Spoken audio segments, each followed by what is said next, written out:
purpose, determination, passion, stamina, and the will to win. The end result, the Ricmotech Sports Car Series.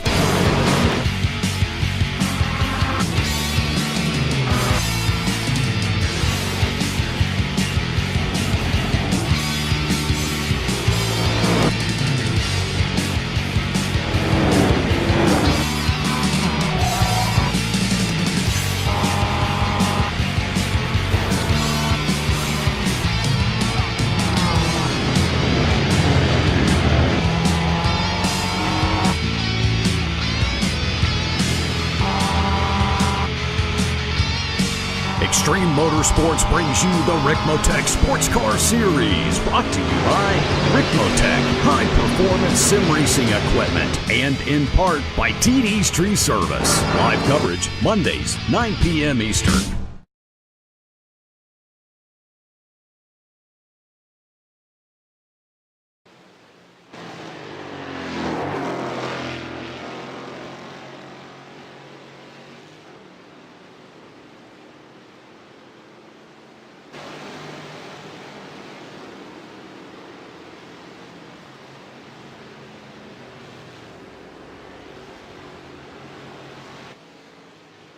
Good morning everybody and welcome to Apex Racing TV for a brand new season on the channel. This is season 8 of the Extreme Motorsports Ricmotech Sports Car Series presented by TD's Tree Service. Andrew Woodhouse is here live on iRacing Live with Adam Bath and iRacing World Championship driver Alex Simpson. And Adam, I'll bring you in first. What a season it was in season 7. Thrills and spills, amazing races, great finishes. And we're back to do it all again.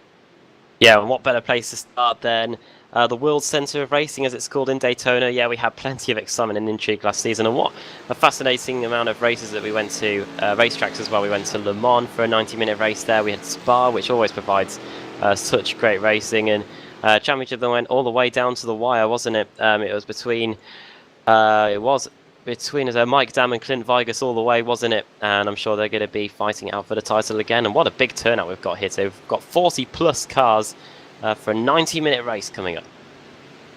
Alex, this is fantastic. We praised the series no end last season, and well, this one, the grids are massive, and we start off on the roval that is Daytona International Speedway. The road course here, of course, is very, very famous indeed, and it's going to provide a unique challenge for these drivers. Yep, absolutely. Home of course, the Daytona 24-hour race. Hello, everybody. Good to be back in the booth. Looking forward to this one. Like you said, both you guys as well. Fantastic season last season. Yeah, great racing all the way. In all the classes, all 4 classes as well. It come down to sort of the wire, really. And yeah, I'm looking forward to seeing if we can get a repeat of that again this season. Yeah, you knew the weekend off was too good to be true, didn't you? Starting on the 1 hour. This is a 1 hour 30-minute race, by the way, as well, that we've got for you tonight. It is currently 2 a.m.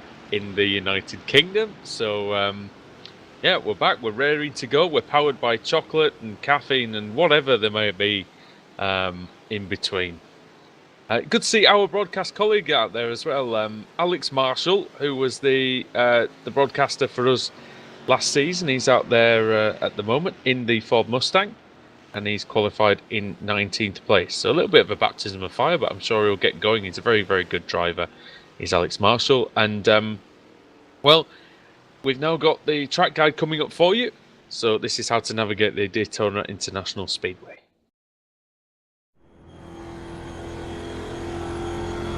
Welcome, viewers, to Daytona International Speedway. Here to do the track guide lap for you in the Mustang FR500. Hit this 3.56-mile road course here at Daytona. As we approach the flag stand, drivers will be coming down into turn 1 here off of the NASCAR portion of the course at approximately 150 miles an hour, down through the gears, hard on the brakes, getting down into second gear, catching that apex at the bottom of the corner, getting a good launch up into turn 2 here. Drivers will next be approaching turn 3, International Horseshoe. This is another very slow, tight apex. Got to get that car to rotate. Late apex on entry, get a nice wide exit up through the gears. get that speed to head down to turn 4. Short chute here is pretty fast through turn 4. Drivers will probably keep that pedal to the floor coming around here, and also looking for some overtaking opportunity down into West Horseshoe. Another late apex corner down into second gear. Let that car rotate. Make sure you get it down to the bottom on exit so you can get a nice fast launch up into one of the most critical turns on the track in my mind, turn 6. Down into second gear, you can see that it's an off camber at apex and exit. Got to be very careful with that throttle, but you do want to get that speed up for the high bankings. One of the unique things about Daytona that makes it so different from other road courses around the world is the high-speed banks and long straightaways. Massive slipstream, a lot of drafting here, gives drivers an opportunity to get back to the guy in front of them via that draft. So we will see a lot of competitive racing here at Daytona. Coming down to what's known as the bus stop, very intricate entry, blind entry down into third gear, looking for that left-hander, the right-hander, trying to get through here nice and straight and smooth, back up onto the banking. That's a critical turn that can dictate how your race ends. A lot of passes take place at the end of a race coming through NASCAR 3 and 4 banking here. Drivers will sometimes sit behind the guy in front of them looking for that draft opportunity to slipstream him at the finish line and take away the win. It happens here quite often at Daytona. Well, there's your track guide through this 3.56 mile road course at Daytona International Speedway. Thank you for watching.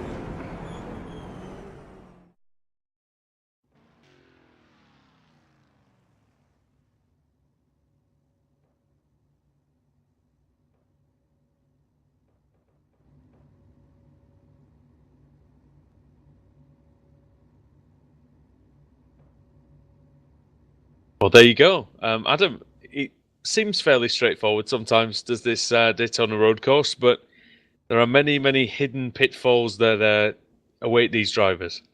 Yeah, when you think about it, usually oval road courses, there you go, or rovals, seem pretty straightforward to drive if you think of like Indianapolis or another road course ovals like that. But yeah, Daytona road course, pretty difficult really. You got transitioned to a different surface as well, because you got the newly repaved when it was scanned oval, and then you've got the road course which is on a different surface altogether. So the drivers have to get adjusted to that, and also they have to get adjusted to the different lines you'll be taking. Of course, turn 1, the famous Alex Simpson line, wide as he can into that first corner. So that's what the drivers are going to have to contend with in this race. Alex, I think for me, turn 1 is the most difficult part of this circuit. Turns 1 and 2, that is a combination. Do you agree with that? Yeah, I think so. I think you're right there. And obviously another key corner is coming back onto the oval section as well. You want to get a good exit out of there, because that'll gain you a load of time, because you're just carrying that extra momentum the whole way down the straight. But yeah, like you say, it's very easy just to get like the front brakes locking up and go wide and miss the corner there. You really can make a lot of time up in turn 1. So there is another very good section as well, Adam, out there, which is the bus stop chicane. It's where the drivers are sort of parked up just before at the moment, and that is a very, very fast entry and exit, isn't it? That's a great place to watch the cars go through really in this race, in both the Ford Mustangs and the Mazda MX-5s, because you've got to get your entry right, and then make sure that you've got the right line through the centre, because otherwise you end up in a whole load of trouble, because it is pretty narrow through the bus stop chicane. However, at the same time, it is probably one of the key overtaking points on the circuit. If you can set up the car in front, you can pick up a decent tow. You don't really get much in these Ford Mustangs and MX-5s, but if you time it right, you're able to get a move done at the inside. Let's run you through the grid then. Haven't got much time actually. Mike's down on the pole, Tree's nice second. Third, Pasquale Iannucci. Fourth, Mikey Grams. Fifth is Mike Griffith. And 6th is Clint Vigus, 7th Tyler Schiffler, 8th Jeff Jacobs, 9th David Jakes, and 10th is Michael Burgett. 11th Travis Davis, good to see TD back on the grid.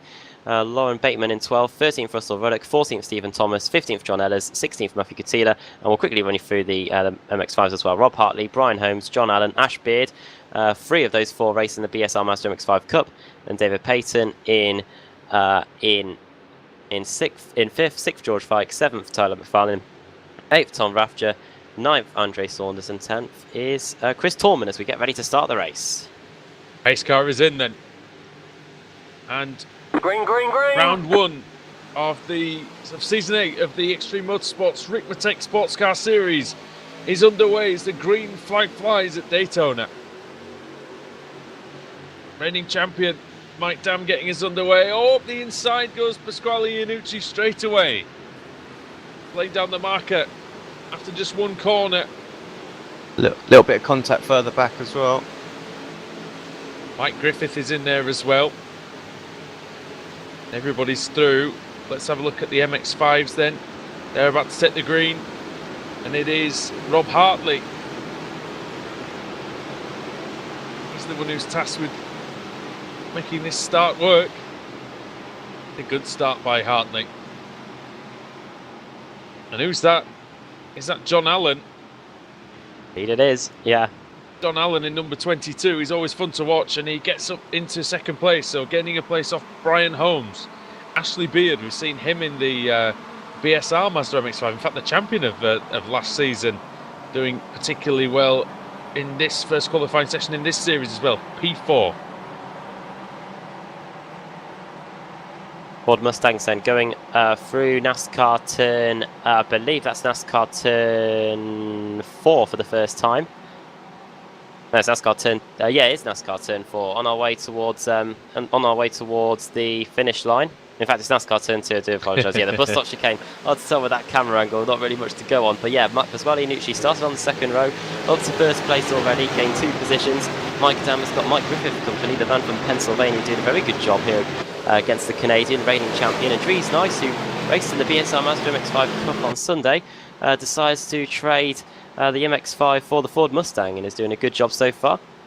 Yeah, that's very interesting to see, and it's good to see Dries Nice trying something different. He was a very fast driver in the MX-5 last season. Pasquale Iannucci, Alex, we saw him start very, very quickly in a lot of the races last season. The challenge for him in Season 8 is to keep that going throughout the race distance.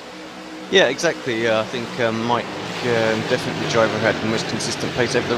Oh, what's that going into turn 1? That was very, very close, and Dam has to get out of it as Griffith goes up the inside. But that yeah, is you're exactly right. what he would have been saying at that point. It's that long pace, isn't it, that is going to be critical, and that was really what separated the likes of Clint and Mike away from the rest of the field. You know, they just kept sort of kept that pace going throughout. I think there's some contact going on a bit further back. I can hear it. Yeah. Oh, yeah. I think see it. Or is it Possibly. Katila? Was It's it? Yeah. just in front of Katila. I think it's. Oh, I think Katila it's got Brandon. hit. I think it's Brandon Whitworth, our reigning Open Class champion, who's I think got a little bit of assistance possibly somewhere on the circuit. Done a quick little replay, see if I can see what it was. They were very, very close, I have to say, going into... oh, yeah, it was, you're right. It will survive, just... Now, looking back just quickly before we move back to the MX-5s, Clint Vigas in P6, he's the opposite, isn't he, Adam? He starts off slowly and makes his way forward as the race goes on. Yeah, he's provided us with plenty of grandstand finishes last season, and unfortunate for him to miss out on the title, but he'll be going for it again here. And at the moment, he is currently in 6th position where he started. He's got Tyler Schiffers in front of him from Virginia, and Mikey Grems behind him from New York. As something might be happening. Sorry, that was John Allen going exceptionally wide coming onto the banking. That could be classed as an Alex Simpson line, I suppose, but that was even a bit wide for even you, mate. Yeah, I missed that, unfortunately, but... now look at the front, guys. Look at the very, very front. This is getting a bit tasty. Oh my goodness me, yeah, they're coming into the first corner. What's going to go wrong here, surely? Nothing's going to happen. Up the inside goes Iannucci to try and take the lead back. Griffith's not giving in, is he? Griffith round the outside. Round the outside, that's brilliant. He took a bit of contact as well. There's somebody on the... I think Mike Dam put 2 wheels on the grass. I think Dries Nice got a bit squeezed in there, possibly by Tyler Schiffler. Tell you what, the guys have come to play this season, haven't they? No messing. Schiffler and Vigas now going at it. That's Schiffler back past Clint. And now he's got to watch out because behind him is Mikey Grems having a little look up the inside into the second of the horseshoes that we've got here on the road course section. And Vigas, the man from Michigan. See what what he can do then about Tyler Schiffler. And the top dozen or so separated by only 5 seconds here. Big train of cars going onto the banking. We got 23 Ford Mustangs this time. I'm sure last season we only had maybe 10 or 12 at some point. So it's absolutely fantastic to see this sort of turnout. Big credit to the organisers once more for providing a fantastic series for us. And it's looking really tasty in the MX-5s as well. And who's that going a bit wide? With the yellow roll cage, is that Brian Holmes? I can't really tell at the moment. Brian Holmes has got the blue. It's the yellow Rob Hartley. Oh, it's Rob Hartley. So Hartley lost the place to Brian Holmes. And then he's ended up down behind, just in front of David Payton, who's made a reasonable start. It's 2 distinct packs in the MX-5s now, though. We've got this front 5, and then we've got pretty much everybody else. That's headed by Tom Rathje. Back to the lead battle again in the overall category. It's heating up again as Iannucci is now on the outside. Who is going to lead this lap? That's going to be one for the photos. Griffith, I think that was Griffith by 6 thousandths. And up the inside goes Mike Dam into the first corner. Iannucci leaves the door open. He can't close the door on Mike Dam there, though, really. Dam's going a bit wide. Seems to be a little tiny bit scuffy in the early going, Alex. Does Mike Dam? Yeah, a little bit, but I think it's a bit racy. First race of the season. Clint Viger's coming in hot, and he takes out Chris Nice. Yeah, and just ahead of that was the leaders coming together as well, so multiple incidents there. But and nice. someone else going as well. Alex Marshall, I think, possibly. No. Is it Alex Marshall? It's Lauren Bateman. Oh, okay. Wow, everything happened in one corner. Alex, can you shed some light? Yes, 2 separate incidents there, and obviously the front 2 of yeah, I was watching that one, of Alex. Schiffler and Iannucci come together, but then just behind it as well. So let's take a little look back at exactly what Clint did, so we can see that as well. But I'm going to get the feeling it's going to be a bit of a carbon copy of the it came from miles back. Ahead. Did he get a little whack from behind, or was that simply just missing the braking point? I think that was missing the braking point. Yeah. It was a bit like the one we saw the other night, wasn't it? In one of the other series that we watched. Oh yeah, Josh Thompson, wasn't it? I think. Yeah, that's a bit of a mess. What it has done is it's spread the pack out a little bit. Pasquale Iannucci continues to lead. I think Clint was too busy defending, to be honest, and then had to brake late. So, and that's what caused that. Key in the pits. I don't know what that's about. Whether that's the damage or whether he's just making his pit stop early, but he can't get to the end from here. So, I'm not entirely sure what the veteran is doing in the in pit road. Battle for the lead then. Mike Dam said he was being scruffy in the first part of the race, but he's really benefited from all that chaos, and he is now on the outside of Pasquale Iannucci. Takes the lead once more, the reigning champion there. Not electing to run number 1 on the car. I know it's not really the convention, though, I suppose, in the United States, is it, Adam? No, not really. I think they might do that in IndyCar. I think I remember Ryan Hunter-Ray using that. But yeah, Mike Dam going for the old Marc Marquez number, and doing so pretty well here, leading by 0.6 of a second. Pasquale Iannucci's had his time out front.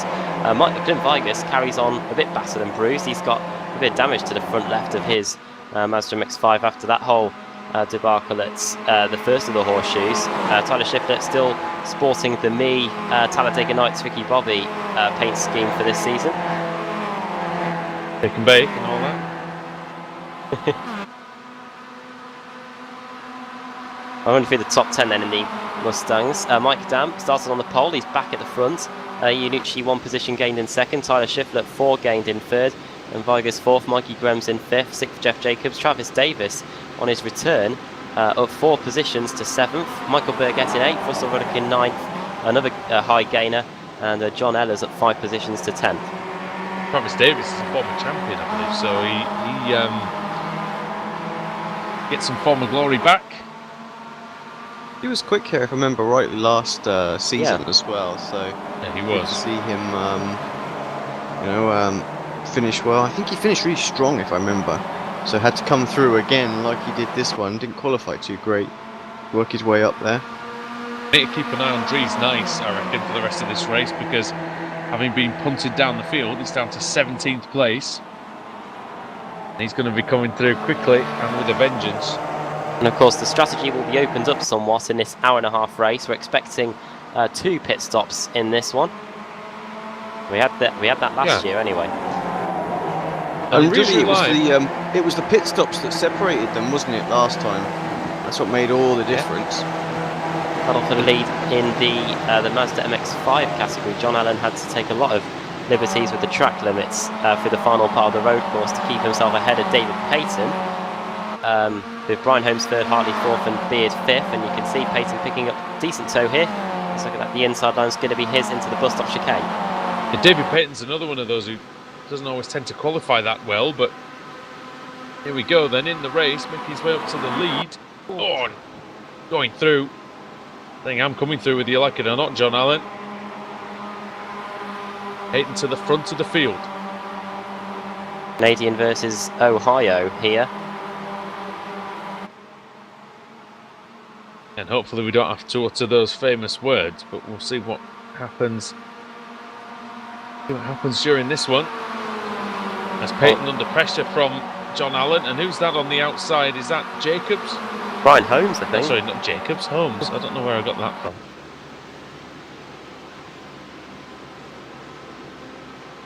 Over the line then to start lap 6.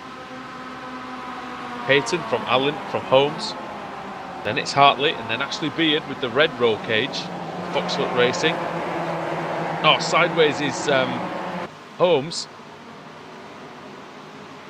All three of these teammates in the Mazda MX-5 Cup as well run very well, battling out with Momo Racing for the title in that series. There's some exciting racing.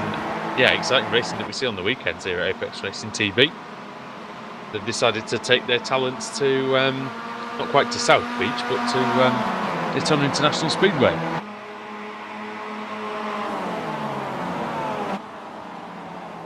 .1 per second between Mike Dam and Pasquale Iannucci back again at the front. They've just come over the timing line to start lap 7 of the race. 2:03.1 for Mike Dam, 2:02.9. And you can see that Tyler Schiffler is getting very close to these guys now. That it was just those two on their own at the front, but now that they're all starting to get pulled together again. Everyone just sort of followed each other wide, didn't they? There, as slightly missed the braking. It's unusual to see Clint Vigers getting caught up in an incident, though. Alex, he's usually very calm. I mean, it was completely and unintentional. Like I say, to me, it would look like he was. He's got his focus more to the car that was behind rather than what was going on ahead. And difficult when you're in this kind of a pack. You know, we see little incidents like that all the time in the BSR touring car series, and when you've got that sort of quantity of cars, so close, it's just so easy to do that. But I'm sure the stewards will look at that, and Clint will I'll have a little talking to there, because but I'm pretty sure he'll put his hands up and go, yep, all on me. Might have to take his medicine, I think, next week. We will be bringing you the whole season live on Apex Racing TV, and iRacing Live. Yeah, it's going to be fun.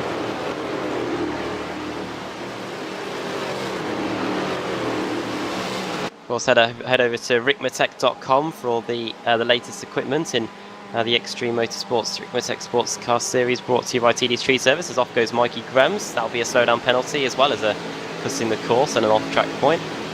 Yeah, and also, as the guys at Extreme Motorsports do such a great job, it'd be worth saying as well that if you head over to Extreme Motorsports 99, it's number 99.com, you can see all the information about the series. You can sign up as well. You can get the rules, and you can get the upcoming schedule and everything like that. So yeah, head over there. There's multiple series that they do. They do oval and they do road, and yeah, everything. Very, very good indeed. Mike Griffith. It's very good for him at the moment. I was just going to say, Mike Griffith's a man on the move. He's along with Dries Nice were the two heavy hitters from the contact down at the first corner, and that's Griffith for another position. He's up to 12th now. Dries Nice has just performed an overtake as well. He's up the inside of Brandon Whitworth, and Dries Nice up to 16th place now. Griffith looked like the fastest one out of the front runners, Adam, in the first part of the race, but you've got to wonder over the hour-and-a-half race, how is that style? I'm not sure exactly what experience he has in this car. I don't know him really very well, but will it come to cost him later on, potentially driving that hard at the start of the race? Yeah, it's going to be interesting, the different driving styles that we've got here in the series. Plus, of course, the 90-minute race, it really opens up the pit stops and the strategy that the drivers can have. And yeah, an hour-and-a-half race, they're not going to be coasting at all during this one. It's a 90-minute sprint right from the get-go, and yeah, we'll see what happens in the rest of the race. Two people who I want to mention very quickly. And I want to mention our very own Alex Marshall is out there as well. Like I say, our cameraman for season 7 is taking on the full-time race slot this season and in the Ford Mustang. And you know what, Alex Simpson is having a very good race so far. He's up 5 positions. Yep, nice and steady, and yeah, running reasonable lap times. I mean, that last time, the last time by, he was the same speed as the leaders. So, what is that? That is the remains of Geordie Fike's car. Yeah, Tyler McFarlane's standing still as well. So I wonder if they've had some sort of contact. See if we can get that on a replay. Yeah, sorry to interrupt, Alex. I just saw the corpse of an MX-5 in the middle of the circuit. Oh dear, that's a big one. Oh, they've had a big one. They've had the Super Speedway big one. Oh, it's the bump drafting. It is the bump drafting. And Kip Stevens has to jam on the brakes to avoid that. Well, what happened was Tyler McFarlane was pushing Dan Carrido, and then Carrido was getting closer and closer to Geordie Fike, and he had to get on the brakes, and that's what caused him to get run into. We didn't think we'd be able to get a pile-up like that, Alex, on the road course, but we have succeeded. Yeah, no, I didn't think so as well. Just trying to get a better replay of this, actually. There we go, finally. Oh, yeah, Carrido was like, no, and then obviously had to get on the brakes. There's nothing you could do. Oh, hello. Michael Burgett. Oh, so it's Burgett that's around, yep. And did he have some help from TD there? Oh, please don't be teammates. Teammates hitting each other? Oh, no. TD says, well, you can deal with that one later. Burgett around. Got damage, I think. The car's crabbing. I think he's got broken his suspension's broken. Yeah, right rear's. Oh, look, that's terrible. He's going to be out of the race, Burgett. Down to his teammates doing. Oh, well. Some of the admins of the league as well, so... That conversation is not going to be necessarily that friendly later on. Must admit, that wasn't great. Just a bit unfortunate, but what can you do? But, you know... Yeah, a bit clumsy. Surprising how much damage that incident caused, really. As Tyler Shiflett's really putting on the pressure on Pasquale Iannucci going into the bus stop chicane. Almost ran into the back of him there, and Iannucci now is all of a sudden by on the back of Mike Dam. So how quickly things can change in this lead battle. Yeah, Shiflett's a good driver, isn't he? He did particularly well last season, and yeah, I mean, just a very, very good competitor, and he's always up there. And Iannucci, speaking of up there, he was high up on the bank in there trying to get the run on Mike Dam, trying to use gravity to help him round this Daytona International Speedway. See if he can have a go into turn 1. Is he going to have a look? Mike Dam closes the door. Vigus nearly got run into by Jeff Jacobs. We've not seen a lot of Jeff Jacobs tonight, but going well in 5th position. Yeah, good to see Jeff up there, actually. We don't normally see him right at the front, do we? So, good little run. I think he's been there once or twice, but he's not a regular, that's for sure, at the very, very front of the field. Quickest driver out there that last lap as well, 203 flap, so very good. He did finish 5th in the final round of the season at Road Atlanta. So he knows he knows how to get it done. Some drivers just need a breakthrough, don't they, Adam? And maybe this could be it for Jacobs if he can get it done here. Nothing better than a clean slate, definitely. Start of a new season, Jeff Jacobs, always that new season optimism. And yeah, top 5 at the moment, 3 positions gained for him. Just looking to see if we had any local drivers in the field. Of course, we are racing in Daytona, Florida. Andre Saunders, currently in 5th position in the Mazda MX-5s. Yeah, he's a local lad from Florida. Done that very quietly as well, hasn't he? Only qualified 30th on the grid, but 28th now. That doesn't really matter too much, but he qualified in class 9th and now up to 5th.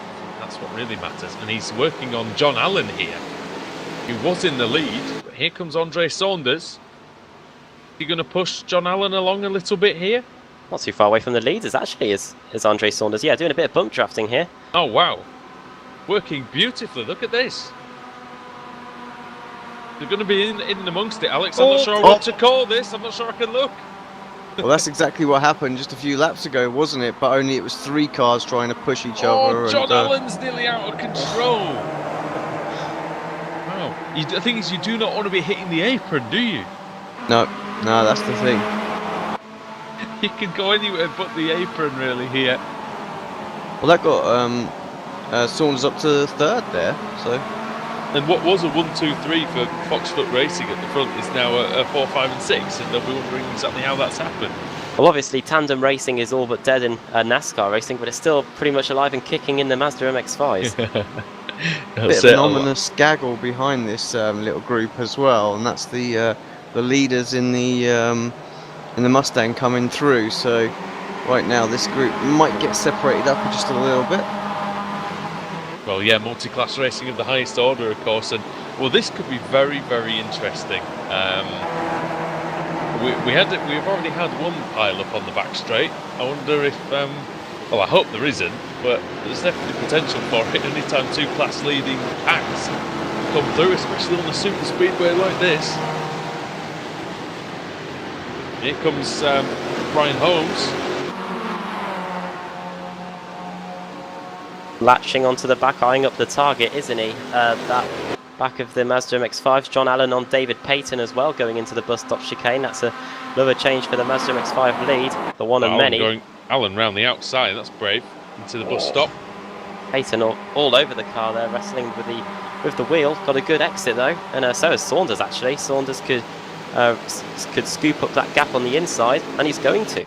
Yeah, it wasn't the best bus stop chicane for Hartley and for Beard. At all, they've lost a lot of ground to that group. You really need to be in this slipstream, which is now a 4-pack. It's 2x2, and we're going to get tandem drafting here, Alex. Fantastic stuff. Yeah, working well. Will it last?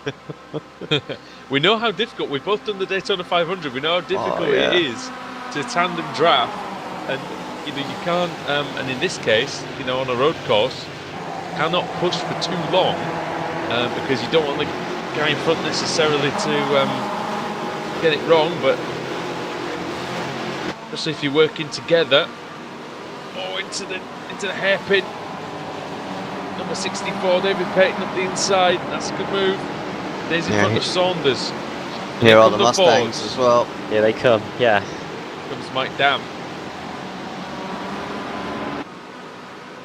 For anyone who hasn't seen the series, the way the cars shape up, obviously the Mustang that much more superior in the straight line sections of the circuit, but actually the MX-5 is a tiny little bit faster through the corners, so damn, gets very much out of shape.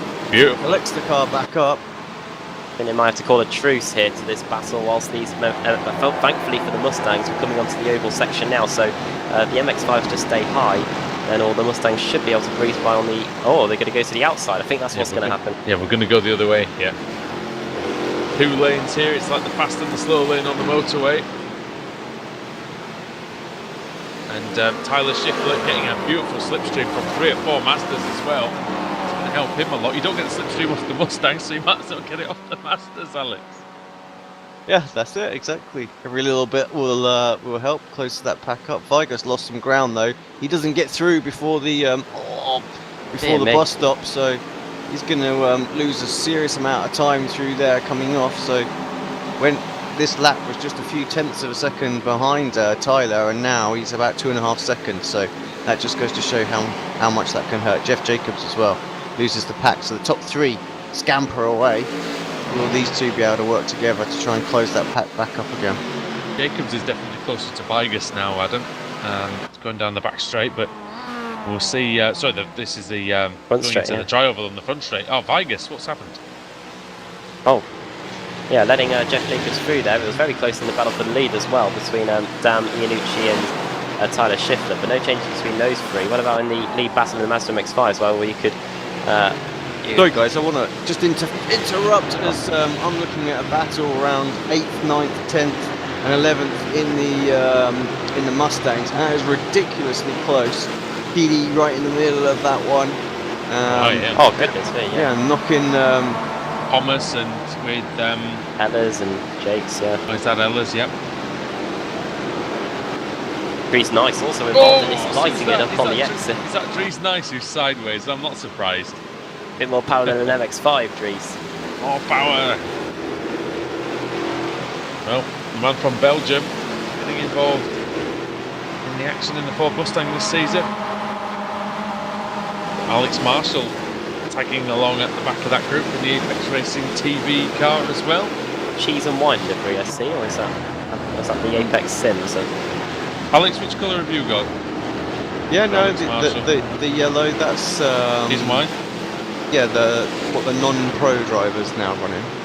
Yep. Yes.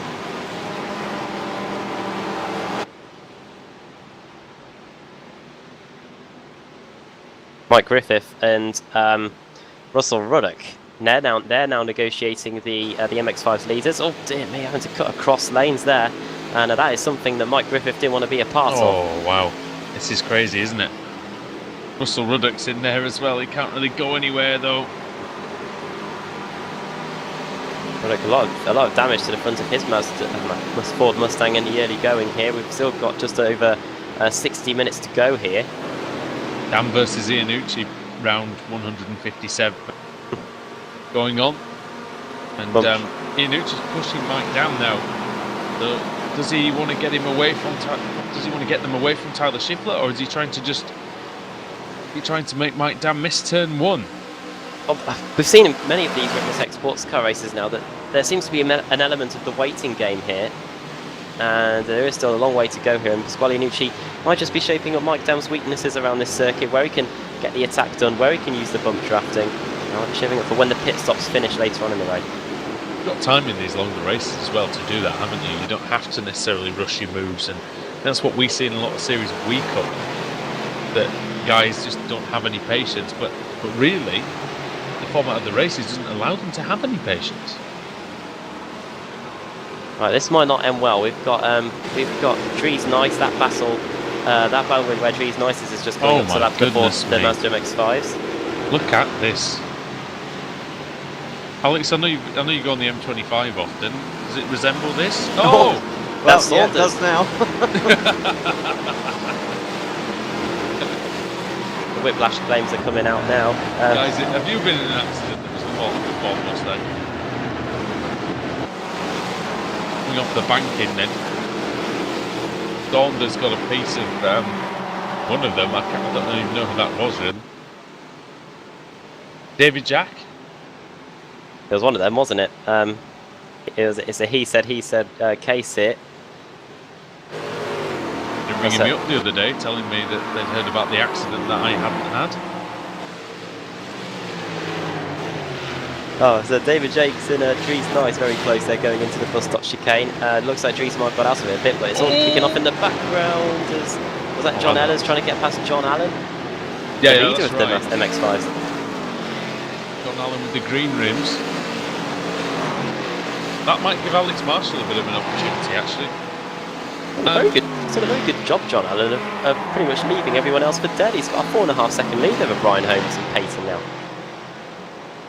And I don't actually know how he's managed that, but he's done a great job. I think you say navigated the. We say, Alex, often it's not just about how you navigate the traffic, but it's how you deal with being lapped, and that can also be a major factor in how well your race goes. Yeah, that's it. It's like I was saying, the MX-5s are slightly quicker in the corners than the Mustangs. So, if you can through some of the twistier sections, if you can stay ahead while the drivers fall back behind, you can just get out of the slipstream, and that's really what makes the difference around here. We saw it last season as well. The pack really stayed together for the best part of the race until the pit stops came. So, just so happens that this time Alan's made the getaway just using the traffic. I remember when your dad was starting out in sim racing, that you were telling him that that one of the most important things was if you get lapped, you have to minimise that time. Yep. Yeah. Oh yeah. Absolutely. Many a time did I give him some grief for basically losing like 2-3 seconds. Just letting someone go. He's been far too nice, wasn't he? That was it. Yeah. Then he Hulk smashed his wheel, ripped the thing off. Yeah, he did. Funny day. Was he just sat there? I can just imagine actually him sat there still turning the wheel round. Because we used to have such concentration, nothing used to break that concentration. So you wouldn't almost notice if the wheel came off in your hand. As I tell you who's doing well after he started near the front. Mikey Grems, who started in 4th position, has fought back up to 6th place and is now attacking Clint Vigas. And Vigas with that damage on the front, you can see it's affecting him aerodynamically, Adam. Yeah, he is, and Mikey Grems is coming into pits. Into the pits. Here we go. First round of pit stops then, with just under an hour to go in the race. Jeff Jacobs too, and Iannucci. So there you go, Iannucci from 2nd place in. He'd been chasing Mike Dam all the way through the race. Is this going to be an undercut here from Pasquale Iannucci, Russell Ruddock and Mike Griffith, Stephen Thomas, Travis Davis, Dries Nice, David Jakes, Lauren Braitman, John Ellis, Alex Marshall? They're all in. They've all decided to follow the leader, apart from the leader, Alex, Mike Dam staying. Yeah. It's a proper old race off pit road, this, isn't it? It's like NASCAR. Tyre changes as well. Of course, for these longer races, you might as well get them out of the way. And away goes Iannucci. He's going to be the first off pit road. Taylor coming in at the back of that as well. Yeah, Iannucci, first one out, not surprisingly. Do not want to hit that concrete wall on the outside of that pit lane exit. Or the tyre wall. Ask Julian Janowski about that one. The problem for him was he wasn't coming out of the pits at the time. That was the start of one of the craziest races we've ever commentated on. That was one of the most exciting. That was round 100 of the 2015 BSRTC, yeah. The title got decided in the final corner, yeah. Won by 1,000th of a second. It was unbelievable. It's also been completed then. Pasquale, well, for the guys anyway, Pasquale Iannucci then in 5th place now after that pit stop ahead of Mikey Grems. Then it's Jeff Jacobs who is in 7th, then Mike Griffith in 8th, Russell Ruddock 9th, Stephen Thomas 10th. Now will Mike Dam and Tyler Shiflett come in this time? You've got to expect that they will. Alex, it's a pretty even split on the 2-stop strategy, is this? Yeah, fairly straightforward. Of course, the lap times have dropped off from the start of the race as well, so fresh tyres is a bit quicker. Looks like they're shaping up coming in. Yeah, both into the pits. Mike Dam is going to cut that fine to make the speed limit. I hope he did. It was close, wasn't it? Tyler Shiflett made some good time up on that pit lane entry as well. Clint Vigas is in as well. Look at the damage on the front of Vigas' car in the background. This is going to be crucial then, as whether they get out ahead of Pasquale Iannucci and Jeff Jacobs. Tyres getting changed on Mike Dam. Whereabouts is Pasquale Iannucci? Just trying to find him on the screen. He's just coming off a NASCAR turn 4 now, on the way towards the tri-oval. Mike Dam obviously has got a short run because he's the first pit box in the pit lane.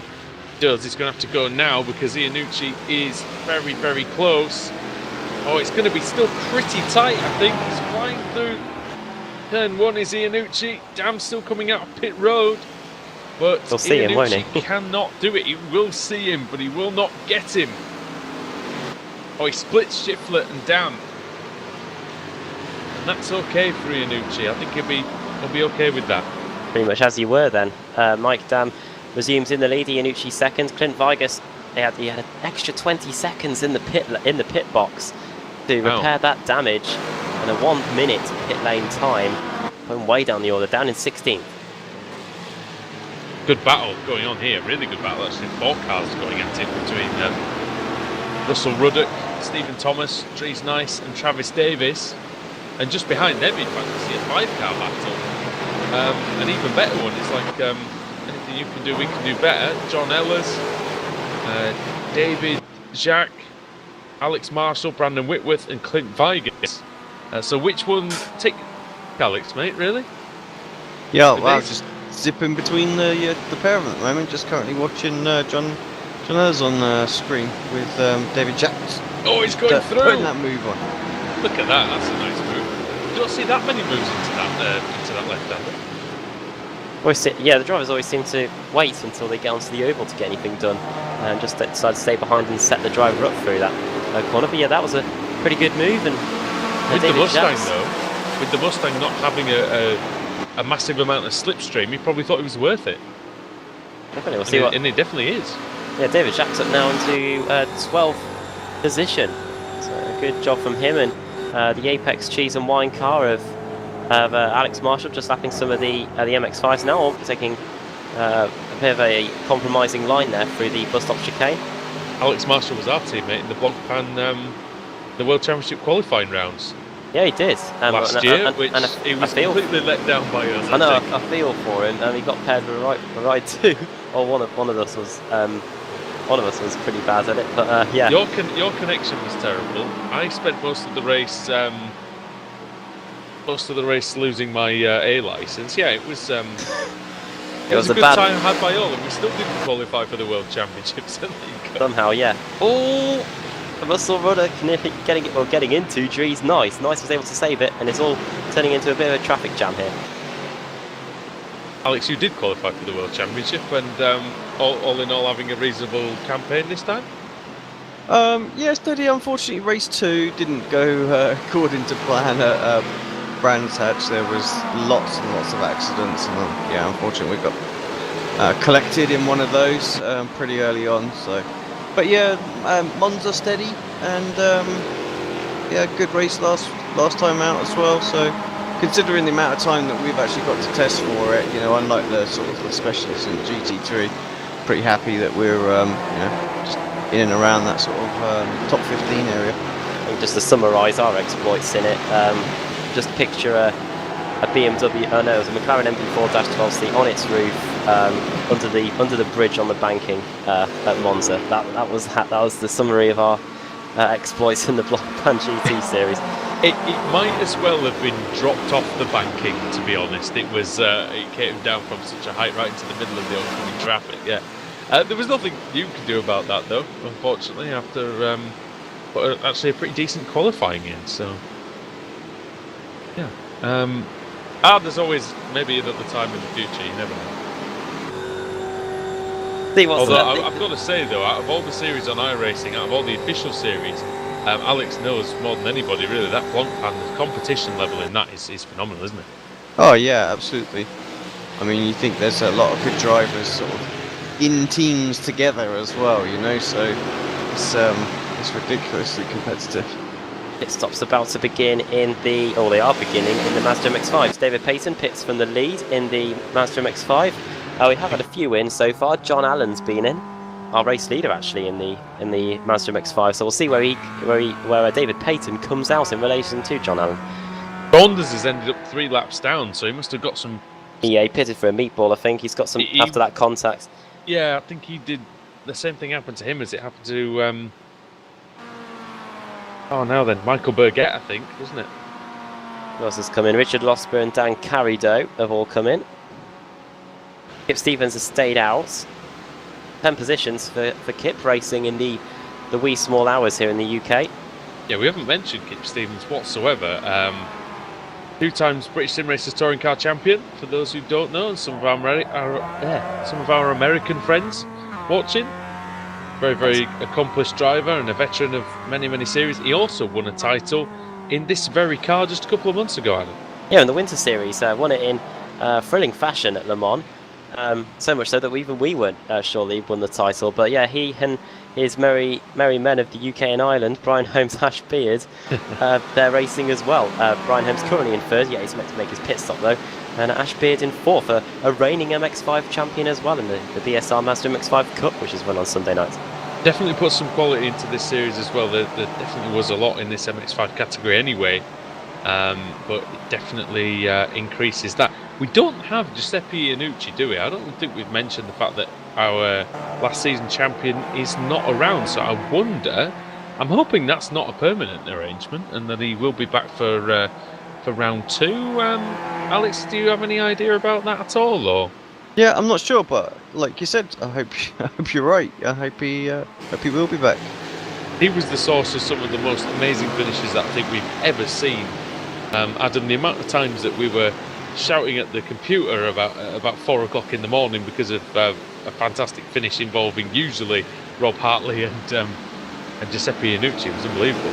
Oh, definitely. I think one of the ones that stood out last season was, I don't think you were there for it, but I think we showed you the finish. Me and Alex were commentating on Circuit of the Americas, and we had the top 2 in both classes fighting for the lead on pretty much exactly the same bit of track. Stevens is out of fuel, I think. Oh no, he's done the John Lazy trick. Pretty sure he's out of fuel. And the team will be absolutely furious with him. He's only going through NASCAR Turn 2 now, so he's got a bit of a way to go here. Oh, he might not make that. Oh, I lie, he's going through Turn 4. Dear me, these cameras are playing havoc with me today. He should make it. I must admit, when you said Turn 2 then, I wasn't going to argue with you. But that's put paid to any sort of good work that he'd done so far, and it was good work by Kip Stevens. Staying out of trouble. Got a clean car, as is usually the case for him these days. He's just not used to having to refuel, is he? In fairness, no, he's not. The BSR, so yeah, when it comes down to it, he's like, oh, what's this? Got to check the fuel? No fuel whatsoever in the BSR TC. Oh yeah, we never race longer than 15 minutes. Yeah, not these days anyway, no. We're now 40, we're about to get to the halfway mark in this hour and a half race. Back when I raced in it, the races were sort of 20 minutes long or so, and still no refueling needed.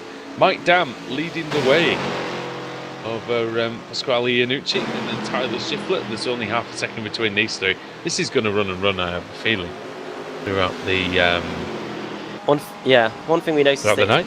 It doesn't seem to spread the pack out, the pit stops in the Ford Mustangs, but it does do that in the MX-5s. John Allen, after the pit stops, has an 8-second lead now over David Payton. Shiflett was very, very late on the brakes. He was just trying to get round the... Oh, Dam's on the grass. Oh, yeah. Iannucci. Here he comes. Oh, Mike Dam's all over the place here on the dust and the dirt.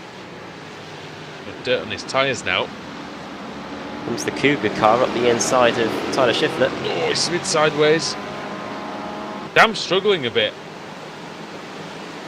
The grass. What's happened to Mike Dam? He's losing out to Iannucci and to Shiflett. Mike Dam got a problem.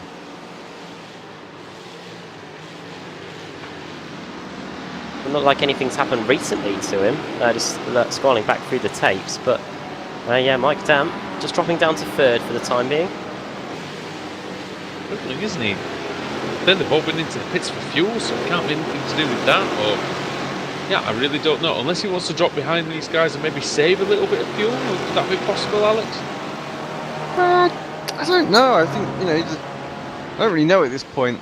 Let's just see if he can hold on as well, because even on the straight, he's not really closing up. So just a bit weird. I was suddenly lost all that time. We're going for a long second stint, possibly. I don't know. Could be having unless he's having a pedal issue. Maybe he's not going all the way to the. I mean, we've seen some people have an issue where they don't get 100%. Yeah, maybe. Nothing with one hand. well, he's back there now. So yeah, whatever the issue, it's sorted itself out. I think he perhaps just just got caught a little bit there, and the guy sort of jumped him, but he's fine. He's there, not in the slipstream, so he's not worried about anything there too much. If he was struggling, he'd been tucked right in there.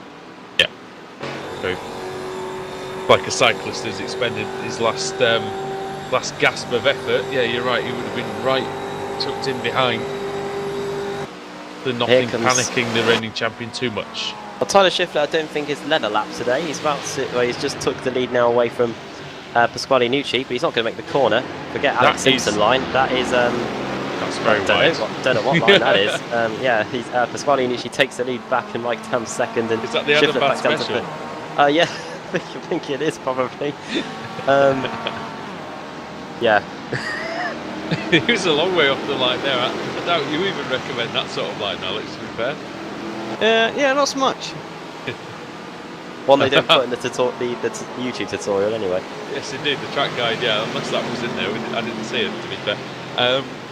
Apex Racing TV, iRacing Live, the Ricmotech Sports Car Series.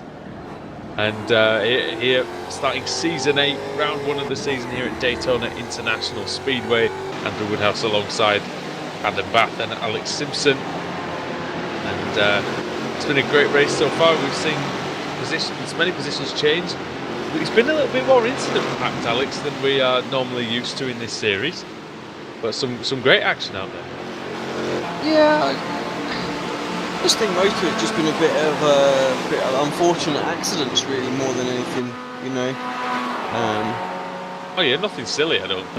No, knowing the drivers as we do, you know, I'm sure they'll all be post-race. They'll all have a little chat together, and there'll be some apologies come out and whatnot like that. And let's face the it, you can't admins will race look at it and it'll move on, and you know, we'll have some great racing throughout the rest of the season. Not that we are not right now, but yeah, it just happens, doesn't it, sometimes? Let's face it, you drive with people, you know, so cleanly for so long, every now and again something's going to happen. Let's not forget we had a safety car in this exact round last season. Yes, we did. It was around about now as well, wasn't it? Halfway through the race. We were quite shocked to see it, if I remember right. Because if I remember, though, as well, it wasn't a very exciting race until the safety car came out. And then, through my word. Middle. Hold on to your hands. Oh, where are they all going? Oh, no.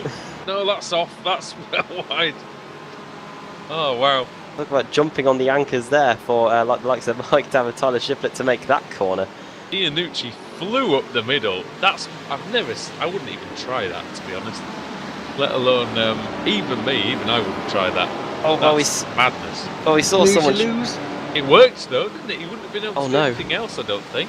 It looked good. What's happened to Russell Ruddock? Very good. Something hasn't happened, or something bad's happened to Russell Ruddock. Something bad usually happens to Russell Ruddock. Oh, He never dear. seems to have any luck whatsoever, does he? Has he gone over nearly? He was heading for the Yulia Janowski tyre wall, and then decided to bail out, and ended up getting taken out by the green car. That's Stephen Thomas. Oh yeah, he got the correction, didn't he? He was already bent up on the front of that Mustang, and it's taken a little bit more damage on the rear end now. And What I will say is that little move will make next season's opening credits for sure. Yeah, we saw something similar in the ASRC sports car race at Spa earlier, and it didn't go as well as that did. No, it didn't. Somebody ended up in the fence quite hard. That was quite crazy. We were talking earlier on, Alex, about Spa and how that's changed over the years. Now it used to be an absolute flat out, monstrous blast through the public roads. Daytona, of course, started out on the beach here in Florida. Yeah, it's quite surprising actually, isn't it? All the history of the different tracks. Over the years, how they've progressed. Lots of good stories and a lot of famous circuits as well. A lot of obviously dirt racing and things like that in America. So how it all started off. It seems like a lot of it's as well. Some circuits obviously gone from dirt to road and now are going back to dirt again, aren't they? So Mike Dam, he was heading for the beach there. I think the way he took that first corner, dropped down to third position. 1959, the first Daytona 500 here. The finish, the race winner, it got announced 3 days after the end of the race because they had to look at the photos to decide who won it. I think Lee Petty eventually ends up winning. Well, who saw it? Let's think. So 3 days. I'm sure it was 3. I'm going to look a right idiot, aren't I? But no, that sounds about right. To be how honest. they did things in the late 50s. Well, I mean, it took nearly 2 weeks to announce the winner of the 2003 Brazilian Grand Prix. So I mean, that's nothing compared to that, is it? Took us 2 days to announce the winner of the BSR Winter Series champion. I think. Well, that was penalties pending, wasn't it? I think for that particular one. Dear me. You'll have to provide some clarification on that. NASCAR founder Bill France Sr., it took him 3 days to decide the winner the following Wednesday. In the end, with the help of photographs and newsreel footage, Petty was officially declared the winner. Makes you wonder why they didn't have the footage at the time, doesn't it? It was only 1959. I mean, yeah, there we go. But that's the beginnings of these places. I watched these great videos earlier on YouTube. There is a channel called Circuits of the Past, and going around some sort of abandoned old circuits in Europe, things like Reims and and Brooklands and Avis, some of those old parts of parts of the Nordschleife. Alex, when we were at the Nürburgring, we drove down around some parts of the old Sudschleife, which is the alternate circuit back in the day, which is now used as like service roads and the way to go, to the car parks and things. So it's amazing. And if you go, there's contact at the leading group. Might come back to that in a minute, but Tyler Schiffler went into the back of Iannucci there. Much damage to the front of the of car 13, Tyler Schiffler, but carries on nonetheless. Another good Vigus back in the battles, moving his way up, of course, after getting that repair done. Back up to 10th. Wow. He's moved himself past Travis Davis and John Ellis. It's the walking wounded here, isn't it? Vigus with the front damage to the front. Travis Davis has got a ton of damage to the rear, and John Ellis with a bit of damage on the front as well. Yeah, and that was a bit of a crazy battle as well. Having a look in front of them. See what's going on in front of them actually at the minute.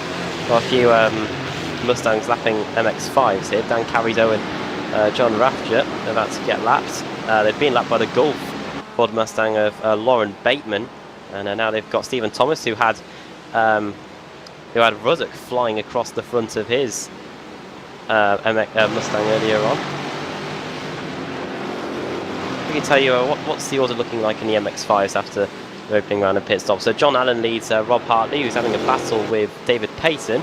That's just been a switch for position actually, as they go through NASCAR turn 4 on their way to the Super Speedway.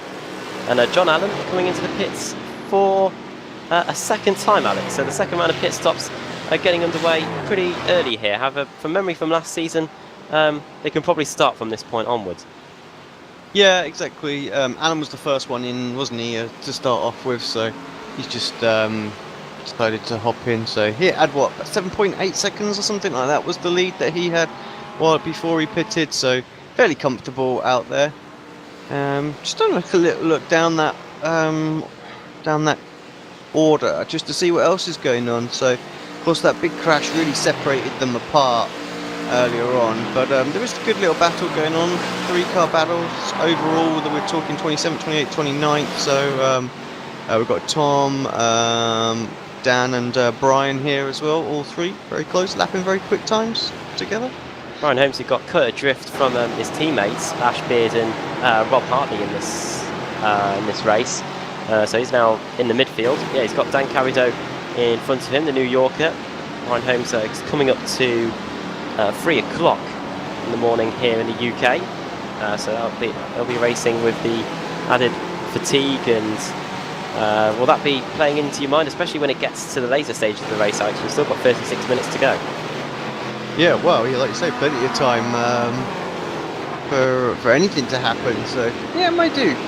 So right now, I'm pretty sure the guys are just out there, just trying not to make any mistakes. Getting quite busy on the track now. Everybody seems to be around everybody, and there's we've got, even in the same class, we've got cars lapping each other, as well as having the quicker or slower cars involved as well. So lots for the drivers to think about right now. Ever has to do any of the graveyard shifts in any of the endurance races? To be honest, I tend to stay away from those really, really long ones, just because I don't like doing the graveyard shifts and stuff like that. I completely understand. We didn't make it that far. I mean, of course, it depends on whether you wake up in time and things, doesn't it? And whether other people wake up in time as well.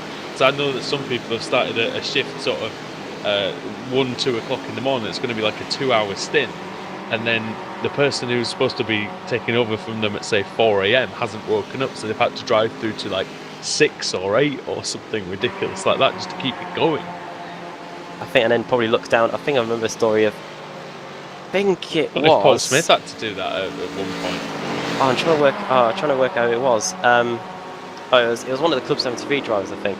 who looked down at the phone trying to message someone to get on and ended up crashing Chaz, themselves. Yeah, it's Chaz Draycott. Yeah, he ended up crashing whilst messaging someone to get on. But yeah, many stories from the world of endurance racing and sim racing. Tell you what, yeah, you can't do that in real sim racing. In real endurance racing, though, at least hopefully nobody's texting and driving. I remember on an F1 report was something's happened. Davis sideways. Oh yeah, out here. John Ehlers and is it David Jack as well? Well, it might be a problem for Mike Griffith.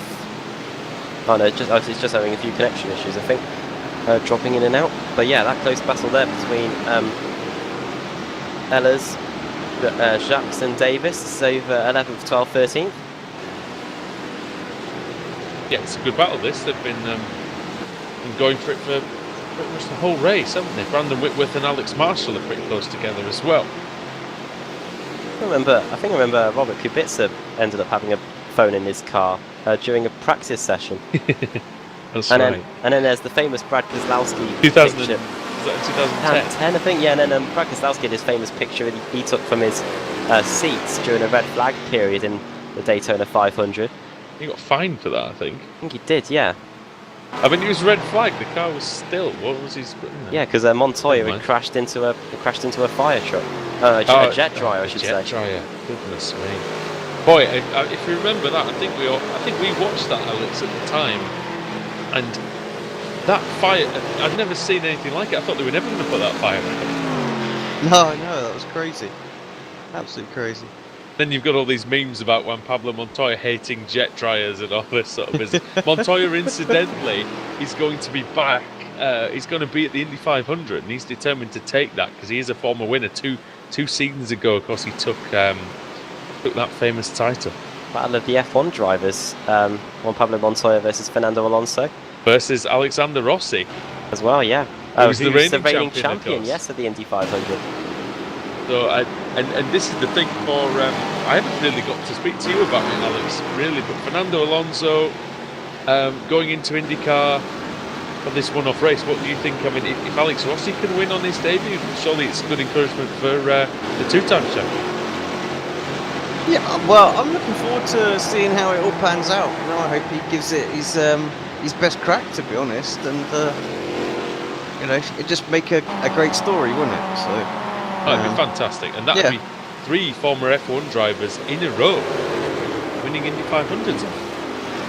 Great, wouldn't it? I think I remember John Alesi took part in one a few years ago. Didn't go at all well. I think he was using a Lotus. He was in a terrible car. He was in a Lotus engine, wasn't he? And that adventure didn't go at all well. Villeneuve, I think, did one as well in similar sort of circumstances.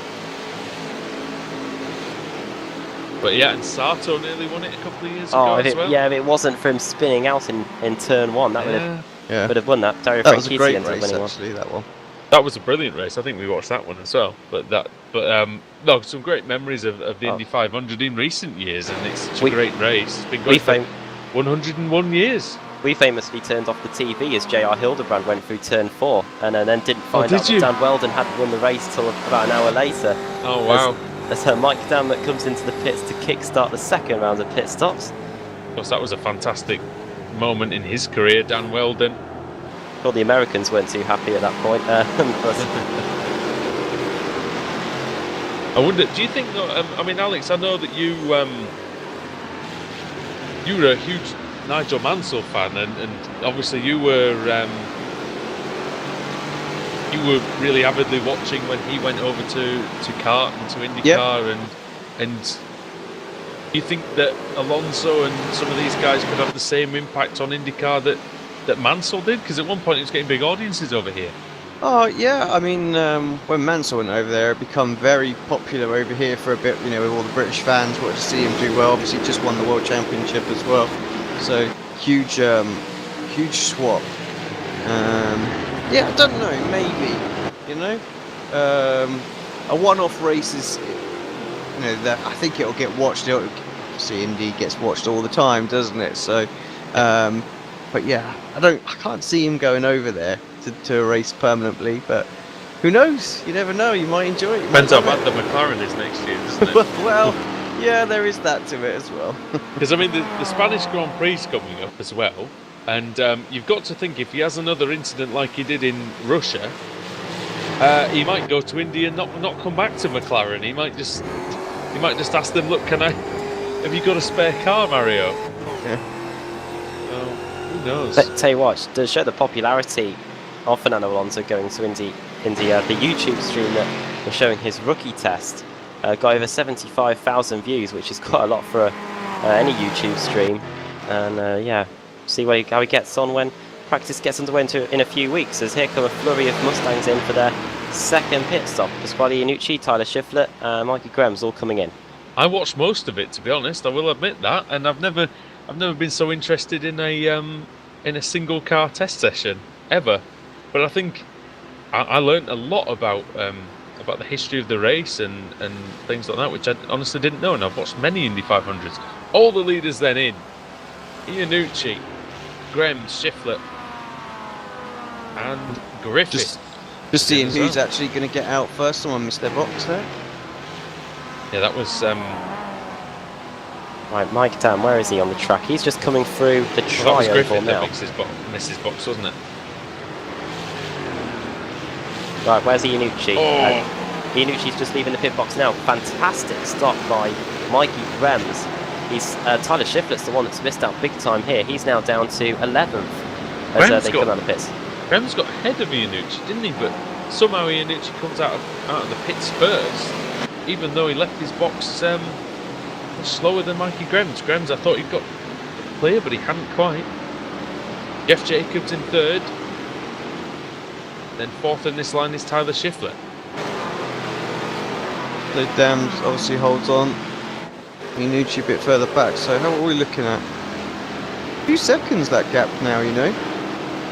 And that's Mike. He always does seem to do it with the pit stop strategy, doesn't he? Break the draft. I know. He's done it Yeah, again. he's done it a few times, hasn't he? Yeah, He always seems to exactly. get the fuel pretty much spot on as well. So. Well, he needs to here because it was a very, very quick stop. 18.6 seconds for Mike Dam. Pasquale Iannucci did a 22.3. 21 second stop for Mikey Grems as well. So Mike Dam shaving the seconds in terms of the fuel. Some drivers did it better than others in the ASRC sports car race that we had earlier on at Spa. I was just about to come to that. We had one driver, Alex, who did absolute Diane Abbott levels of mathematics in that they came in for a splash and dash and still didn't put enough fuel in it. And he was leading the class And as he well was at the leading time. as well. Oh dear, gutted. I mean, to be fair, he was only leading before the splash and dash, so yeah, he messed up the calculations. All he said on the end was, "Oh, I suck at maths." I'm thinking, well, it's not great when you don't put enough fuel in twice, I must admit. Mike Dam is trying to get past Alex Marshall.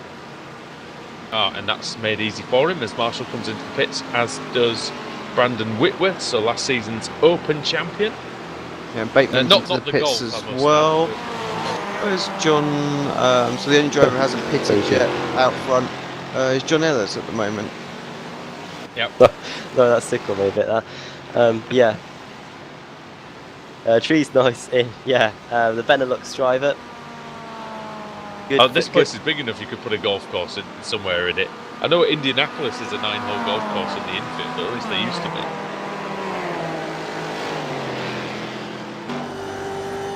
Tell you what, watching some, I think there was a fifth gear went here to do a feature on the Daytona 500, and to see the atmosphere on the infield with all the trailers and the barbecues in February, it was Hey, absolutely fantastic. it might be an Apex Racing UK road trip, Alex. What do you reckon? Sounds like a plan.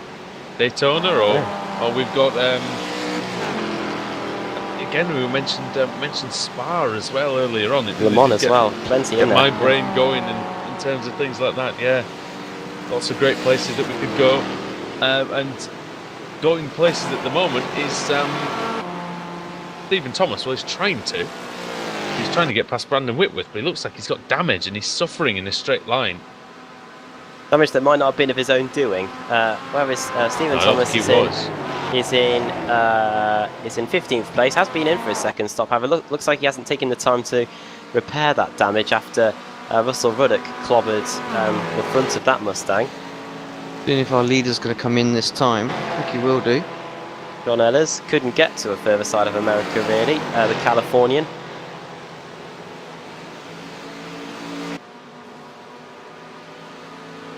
Just going through NASCAR no, just trying to work out where he's going. Yeah, into the pit lane comes John Ellis, and he will relinquish the lead to Mike Dam.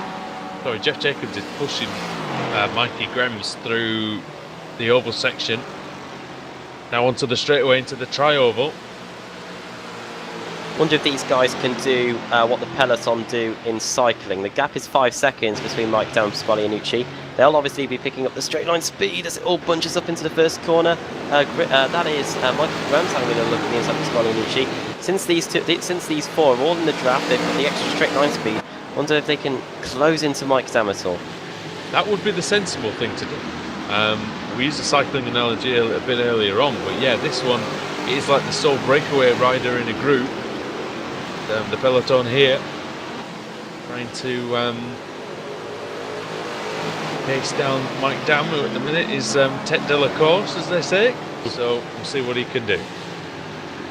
Don Ellis comes out of the pits. He's behind David Jacks, so that looks like 12th position. Is that right, Alex? P12? Davis is P12 at the moment. Yeah, P12 for Davis. All right, yeah. Jax is 10th. Okay. Ellis come, and then Ellis in the middle in 11th. Just 23 minutes to go. Should remind you are watching the Extreme Motorsports Ricmotech Sports Car Series, brought to you by TD's Tree Service, and yeah, do go over to ricmotech.com for all the latest equipment. Not the only sim racing needs there. And as well, this is brought to you by, of course, great people at iRacing. Yeah, just get involved with iRacing. All you need is a compatible PC and wheel and pedal set, or even a controller. It's not recommended, but no, it's not. No, it's not recommended. But you can still do it, and yeah, you could be driving with these drivers in at some point this season, in season 8. As now at the front, Mikey Grems is giving Iannucci all sorts of fits here, because he's right behind him, bump drafting him, and I think this is happening the way that you said it might, Adam, where they're trying to push towards Mike Dam here, but what are the lap times like? Iannucci 203.3, Mike Dam 202.9. Look at the damage he's got on the front of the car. Where did he get that from? Be interesting to see. Yeah, it must have happened recently. He's only been on his stint for 4 laps, Mike Dam. So the front of not that car too much though. But yeah, I don't see how he's picked that up, because it wasn't that bad a moment ago, was it? The front of that car, it looks like the Rock's eyebrow, doesn't it? There you go. That's analogy.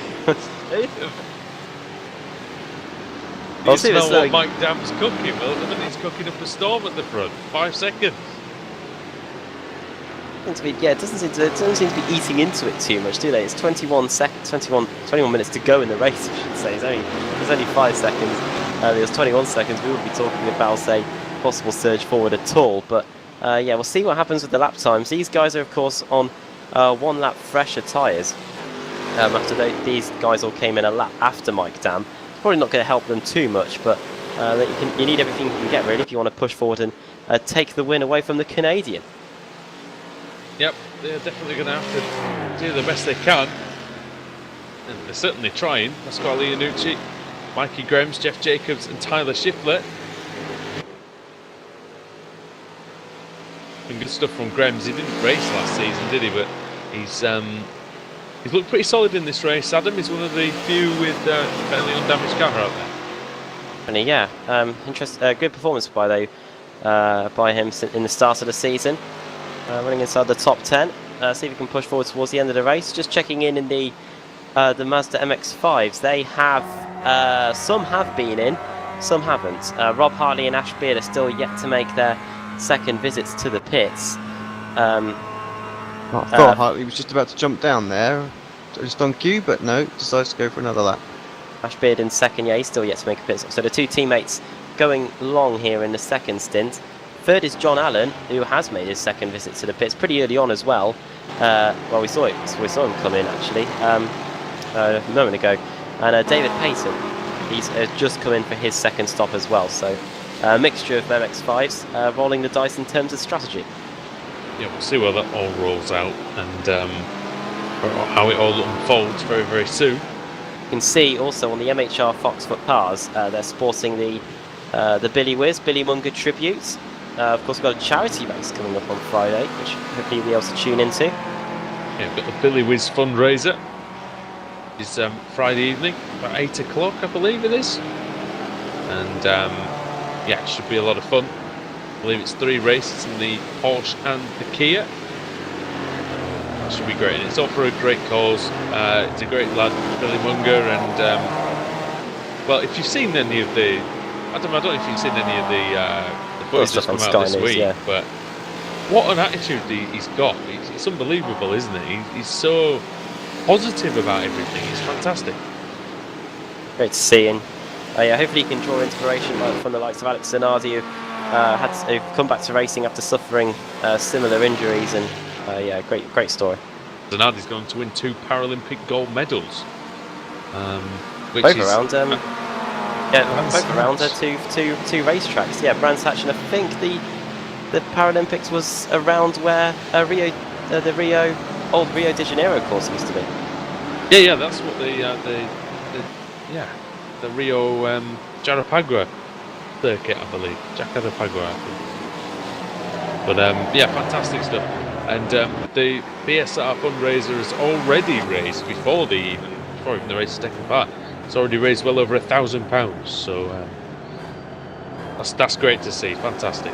And the guys, I've just got to say as well, the guys from Jeff's Army, who's a BTCC fans group, did a track walk for Billy before the races at Thruxton this weekend, and I believe they raised over £7,000 as well. So that's absolutely brilliant.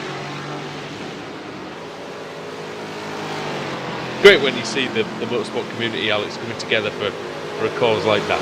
Oh yeah, absolutely.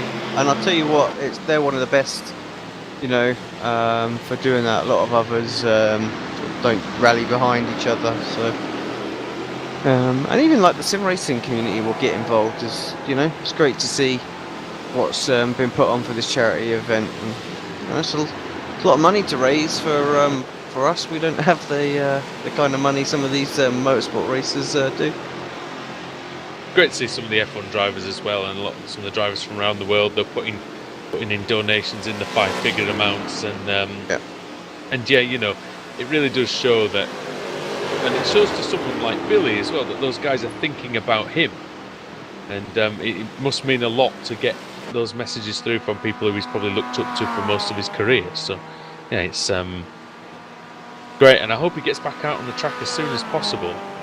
I don't know what sort of timescales are on things like that, but hopefully within the next year or so, we'll see him back out there.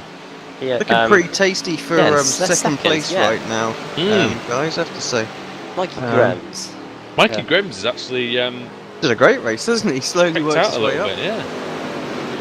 He was P4. I don't think he had the greatest start in the world, but he's got going again and got moving forward. And look at this, isn't it almost a 3-car tango? Yeah.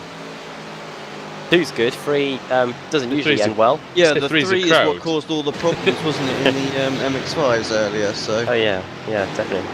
Well, we had the Daytona road course version of a big one on the back straight. Tyler Schiffler looking a bit impatient here, probably knows he's got some pace, but the Ford Mustangs making it hard to overtake here as Jeff Jacobs covers that inside line. Squally Iannucci, who really led the first third of the race before the pit stops got underway. Now down the order in third, back where he started. It's getting to the point with these 2-minute laps with only about, what's the exact time left, Alex? It's about 16 minutes? That's just 15 minutes and 45 seconds. Yeah. With these 2-minute laps, it's not enough time for Tyler Schiffler and Jeff Jacobs at the back of this group to really think, well, should we be going to try and finish second? Because I don't think they're going to catch Mike down. No, I don't think so. I think you're right now. Mike seems to be able to lap similar sort of pace on his own. So I think, get to the front now, get ahead of this pack. So this is, for me, someone like Jacobs, this is his best opportunity for podium finish since we've been covering the series. So, yeah, I'd like to see him start to make those moves. Getting pushed here by Tyler Schiffler is Jeff Jacobs. Closing right to the back, and now who they got in front of them? That is a Mazda MX-5 with Richard Losbert. Should be able to get by him on the outside of NASCAR's turn 3 and 4. You can see Iannucci trying to pick up as much slipstream as he can off the rear of that Mazda MX-5. Quite a few Mazdas with damage out there as well, but we haven't really spoken about. Kip Stevens has actually done fairly well in this one as well, as has Dan Carrido. Both up 5 places from where they started. Currently in 28th and 29th. If that doesn't mean a lot to you, well, that is 6th and 7th in their category.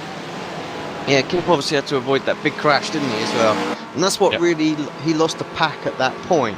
He was lapping very similar times as to everybody, really, because they were all very, very close. But yeah, after they just dropped off a little bit, and he's just sort of kept himself out of trouble, as Kip does so often. Yeah, and I remember when we started covering BSRTC races that Stevens was a bit of a wrecking ball, wasn't he? And we weren't exactly sure what sort of what he was up to half the time, but turned over a new leaf a couple of years ago, and absolutely is one of the best drivers around now. Not necessarily on pace, Adam, but he's definitely one that he'll always be. His race pace is always very consistent compared to what he can do over one lap. I think that's the key.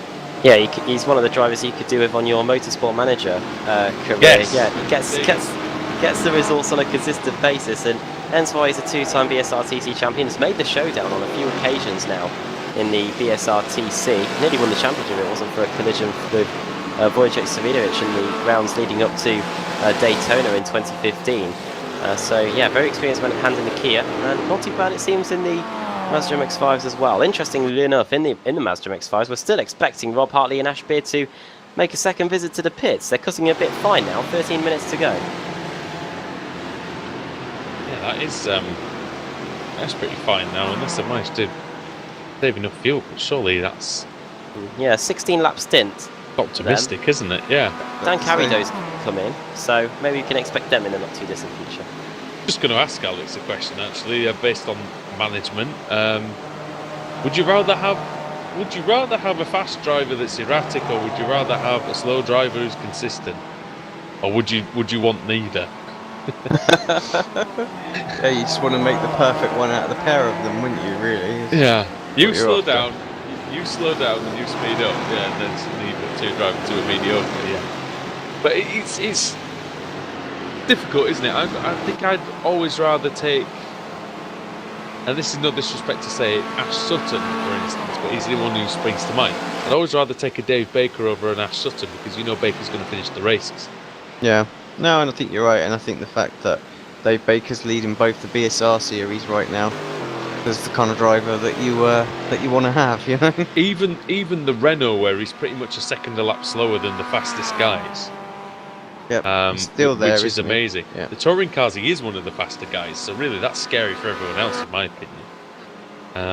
But that's such a minefield of a series as well, in order to work your way through. And this series, even 20 cars in each class, average. It's very, very impressive that the guys from last season, the cream of the field, Adam, have managed to rise through to the top. Has actually Beard and Pitts. But they come in. They both come in. And John Ellers, has something happened to John Ellers? I don't know if that was what Alex was about to say, but oh, something has happened to John Ellers. Has he been turned? His car's a right mess. Oh, it's one of the extreme ones. It's one of the extreme cars again. It's Mr. TD this time. Travis Davis. Davis. The same corner. It's the first of the hairpins, isn't it? Hits him, but then he gets a bit of instant karma right there into the side. And that's a bit of...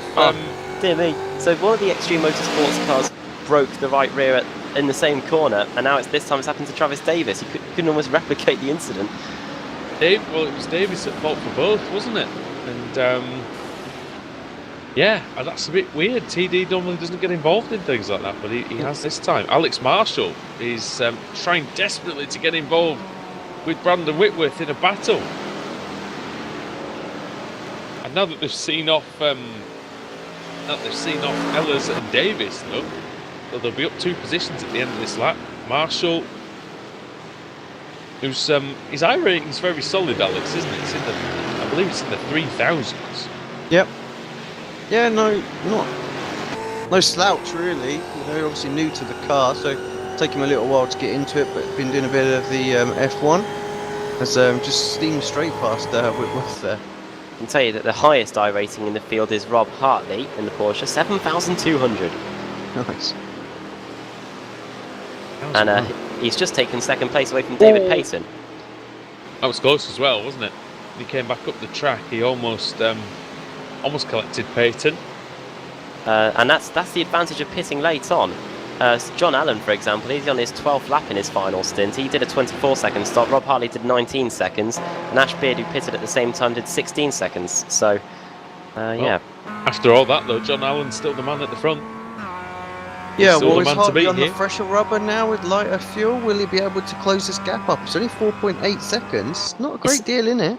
Something we always talk about, Alex, isn't it? That these Mazda MX-5s, they always seem to come together in the final closing stages of the race. Got about 4 laps, though. Maybe only, so... Gonna be a tough one. Be interesting. Travis Davis out of the race, probably gone to get the teas and coffees ready for the post-race. He's probably going to get Debrief. the flowers and the I'm sorry cards. Yeah, Yeah. get the chocolates ready. Yeah, Probably get the if this violin. was a real race team, he'd have been getting the repair bills as well. Hey, mate. Sort of an uncharacteristic couple of lapses, really, from Davis. Same with Vigas earlier on, so a mistake from him was unusual. Speaking of Clint Vigas, who very, very nearly won the title in Season 7, he is now up to 9th place, so it's a decent recovery. What's his lap times looking like? In that lap, the last lap, he was very slow, but does that have to...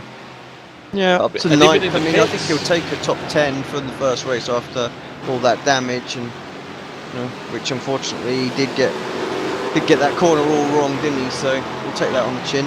Yeah, and he will probably receive a penalty as well for that, I would imagine. So,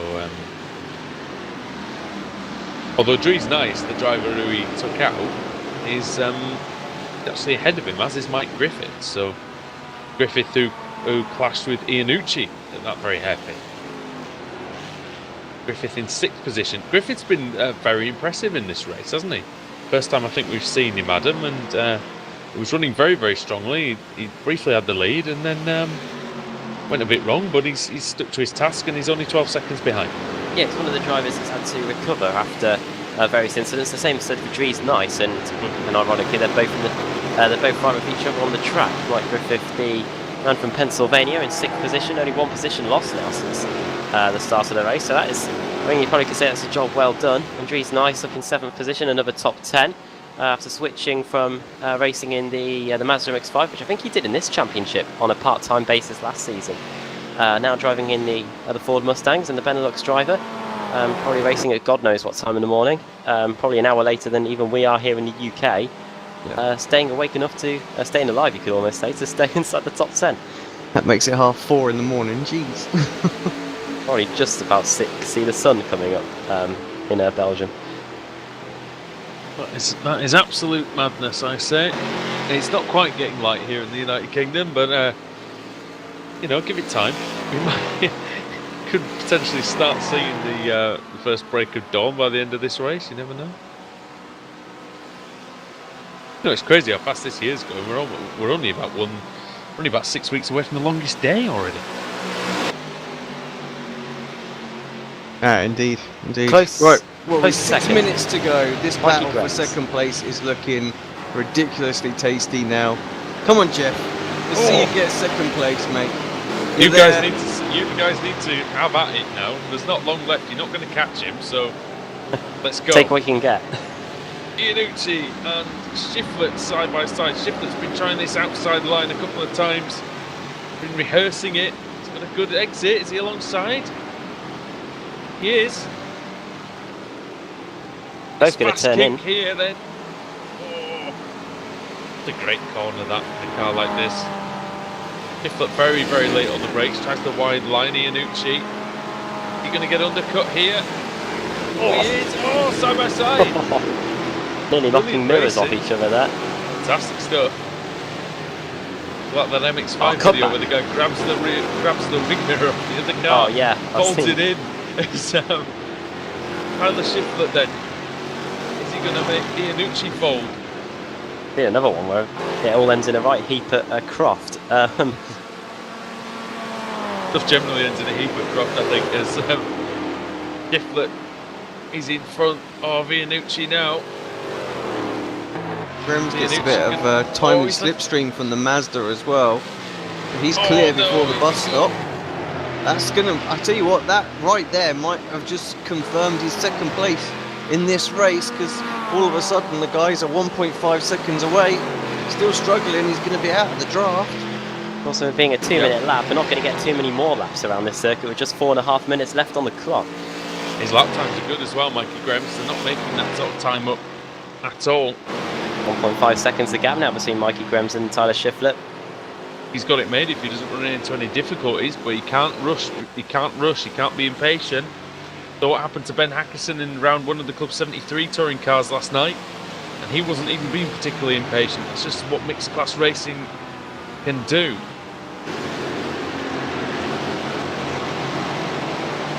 For second, third and fourth overall. John Allen still leads, by the way, in the MX-5s, but as Alex said, two guys with the newer tyres, Robert Hartley and David Payton, are closing in. It was 4 seconds. It's now about 2.5. Yeah, make that 1.9 according to the live timing as well. So they're coming in really, really quick. Last lap, it was 2 seconds closed. So yeah, this that battle is going to be epic as well. Going to definitely pick up the draft soon, aren't they? 1.7 now on the live timing, while we're still watching this battle for third place overall. Mike Dam, where is he? Oh no, please no. Wait a minute. He has gone. Will he be back though? Gone. I saw him go in one of the other races last season, and he returned quickly. Could that have been the winning move for Mikey Grims? Because as Mike Dam succumbed to something. He's chopping down the order. Where is Mike Dam, and what's happened to the Canadian? Well, it's not Monza, so he's not going to appear drops from a bridge, but he might be in the sea. Now let's have a little look. Just disappeared. He just disappeared. Looks like a connection problem. At the worst possible moments, with just 2.5 minutes of the race left to go. The win in sight. I wonder if Mikey Grims realises yet. He'll probably get the number 1 as he crosses the finishing line. Well, number 44. Lewis Hamilton's number, and Mikey Grims. Where is he? He'll have one more lap to do, won't he? He won't quite get through for another. Steep throughput for Mike Dam. Oh God! Oh, you we'll are know now, that's for sure.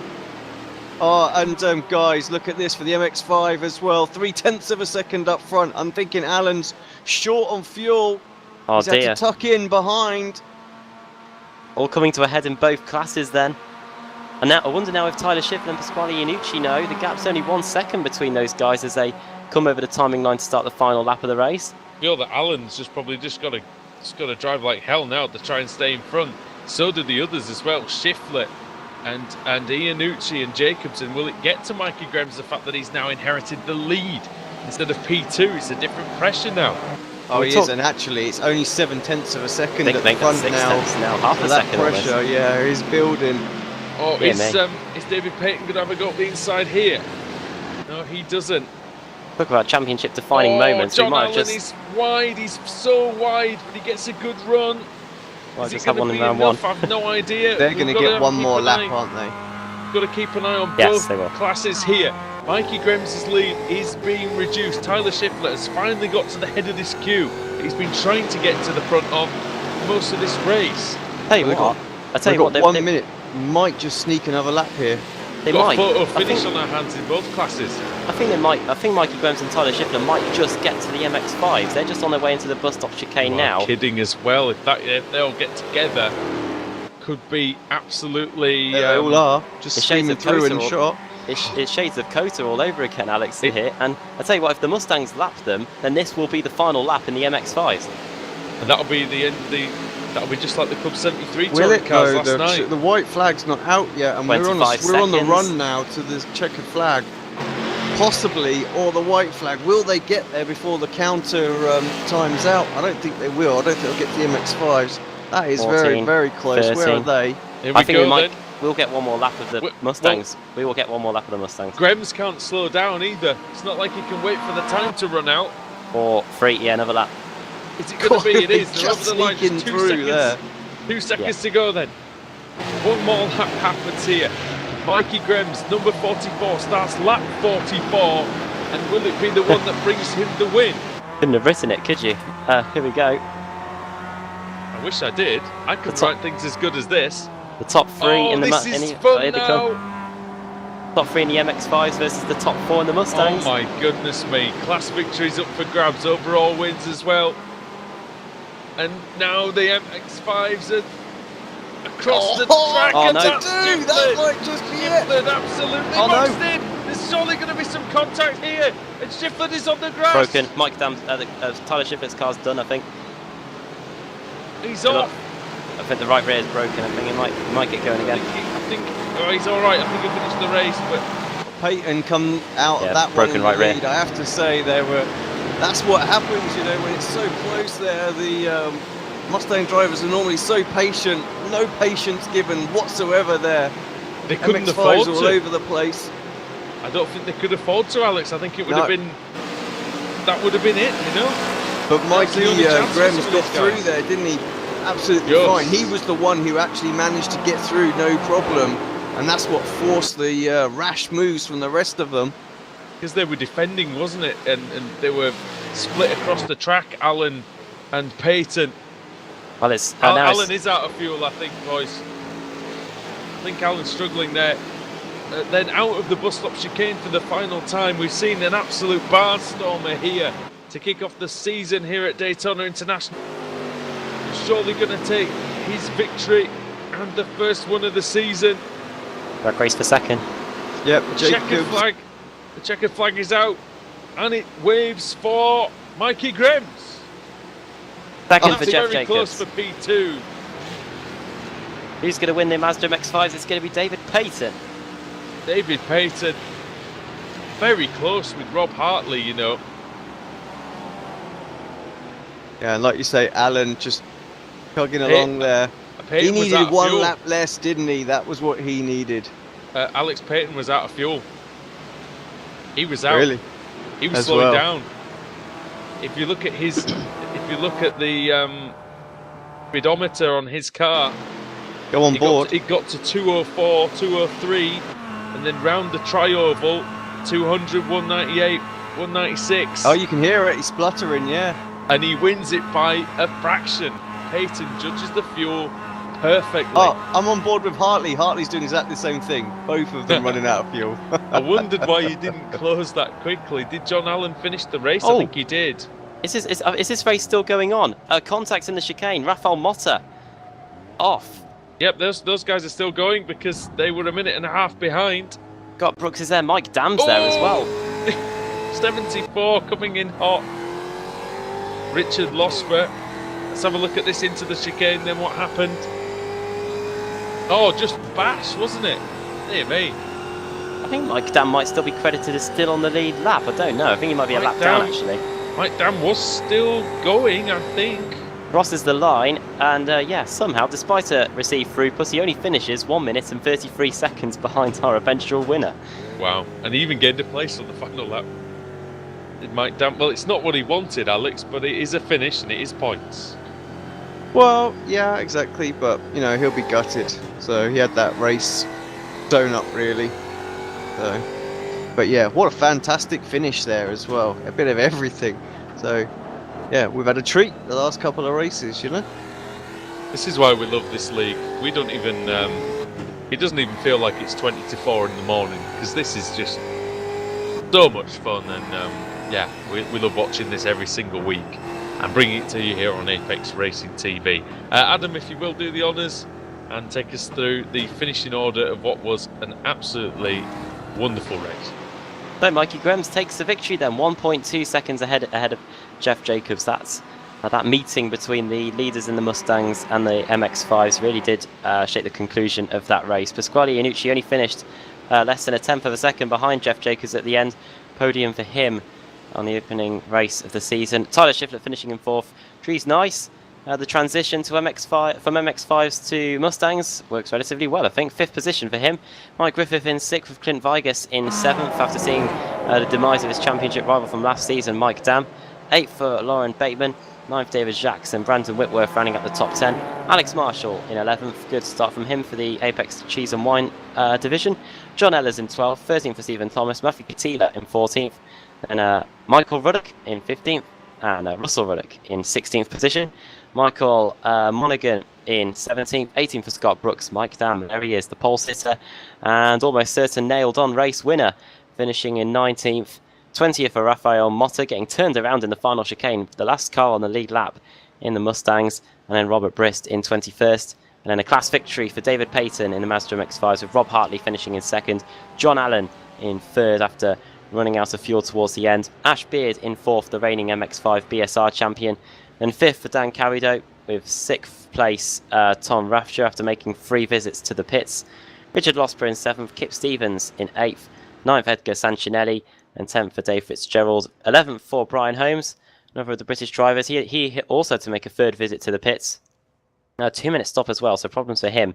Chris Torman, the Texan, finishing in 12th. Then TD, Travis Davis, involved in 2 collisions, finishing in 22nd in the Mustangs, 34th overall. Some 7 laps down, and then Andre Saunders, the local man from Florida, finishing in 13th place in the MX-5s, 35th overall. Michael Burgett also had issues along with Geordie Fike, Tyler McFarlane, Michael Key, Kevin Ford, and Raymond Bader Jr. both didn't take the start in. A brilliant start to the season. Yeah, it was fantastic, wasn't it? And absolutely. Just a brilliant race, and that's all you can ask from that. Right, I do think do we have time for any interviews or not? Because we are running pretty tight on time. Time for 1 or 2. Yeah, one or two. I see Rob Hartley's there as well. No one else has jumped in. Well, I'll tell you what, David Payton's just jumped in. Let's make sure we get at least the win. Yeah, get the winner. On the winners. And yeah, and then we'll see if we can get Mikey Grimes in as well. Got David Payton and Rob Hartley, so we could get the top 2. We got your man Jeff Jacobs, Alex, who was able to get 2nd place. Yep. All right. Okay, we're joining the commentary box then after round 1 by David Payton. David, are you there? Hi guys. How exciting was that? Very unexpected, but what a great race. Take us through it from your perspective then. It was very, very close in both categories, actually. And the MX-5s, well, we know it's always close. We know you're always there or thereabouts. But did you expect to take the win tonight? No, not at all. It was a surprise. You know, a lot of this track is pit strategy because of the draft, and tried to take as little fuel as possible. Robert and I kept coming out the pits pretty close together, and after that second pit stop, Robert came out close, which I was glad of because I wasn't catching John. But once Robert got in front of me, we were able to work together and pull up on John. What did you think of that battle at the end then? Because that was pretty tight stuff with the Mustangs coming through, and you went one side, Alan went the other side, and yeah, it was just picky poison, really, wasn't it? Yeah, I don't know what happened there. I kind of came off the corner and committed to the left side, and I saw John go over to the right side and had the Mustangs on me. I wasn't going to change my line at that point. It could have really caused a mess, but it was unfortunate if we held anybody up there. But it worked out in our favor. You guys were fighting, they were fighting. It was all going on. Thanks for joining us, David. Anyway, in the commentary box, would you be able to just give a quick shout out to anybody who you might want to, team members, other drivers, the organisers, anybody? Yeah, I'd like to say thanks very much to Frank Rico at Ricmotech, as well as Travis Davis, TD Tree Services, for sponsoring the series. Big shout out to the admins, Kevin Ford and Jeff Jacobs. Those guys do a fantastic job. All the drivers in the league. It's a great league, great competition, nice and safe, and Big thanks to you guys for doing a fantastic job broadcasting. All right, thanks very much. Great to speak to you, David. Great to see you in Victory Lane, and we will see you at the next one. Yeah, thanks, guys. Great to be here.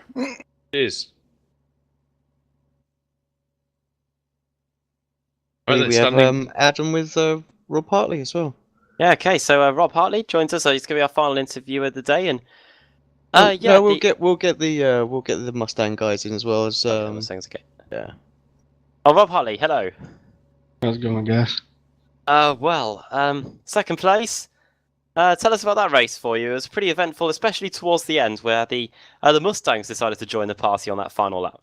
Oh yeah, it was crazy. Starting with the Mustangs coming through the first time, and John getting a pretty good gap on the rest of us, and then we was able to come back to him there at the end because he was had to save a lot of fuel, you know.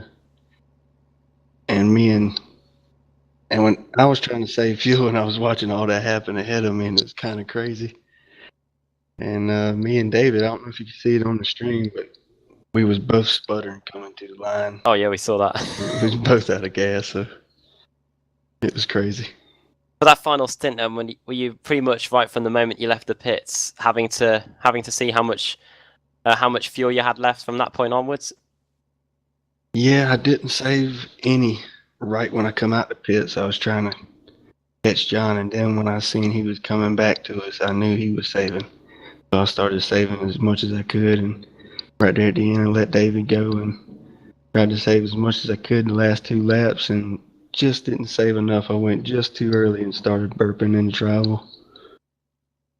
Now you're racing the BSR Mazda MX-5s on Sunday nights. Only 15-minute races there, but is there anything that you learn there that you can take to this endurance series? Oh yes, it's a completely different animal, but you definitely learn a lot from both series as far as your driving craft goes. They both have their perks. And this season as a whole, what are you aiming for? What are you aiming for the title in the Mazda MX-5s? Yeah, definitely aiming for the championship this season. I know there's going to be a tough fight between the rest of the guys. We got some new guys in that's going to put up a good fight, and some old guys too. So, looking forward to it. Before we let you go, do you want to send a quick shout out to anybody? Yeah, I'd definitely like to say thanks to Frank for coming on board for another season. Ricmotech and TD, always loyal to Extreme Motorsports, and give a shout out to our admins, Kevin Ford and Jeff Jacobs, and I'd like to say thanks to y'all for putting the stream on for us. No problem. Well, well done on the second place. Pretty close to taking the win, but hopefully you'll be able to get some later in the season. So, Rob Hartley, thanks for talking to us. Thank you.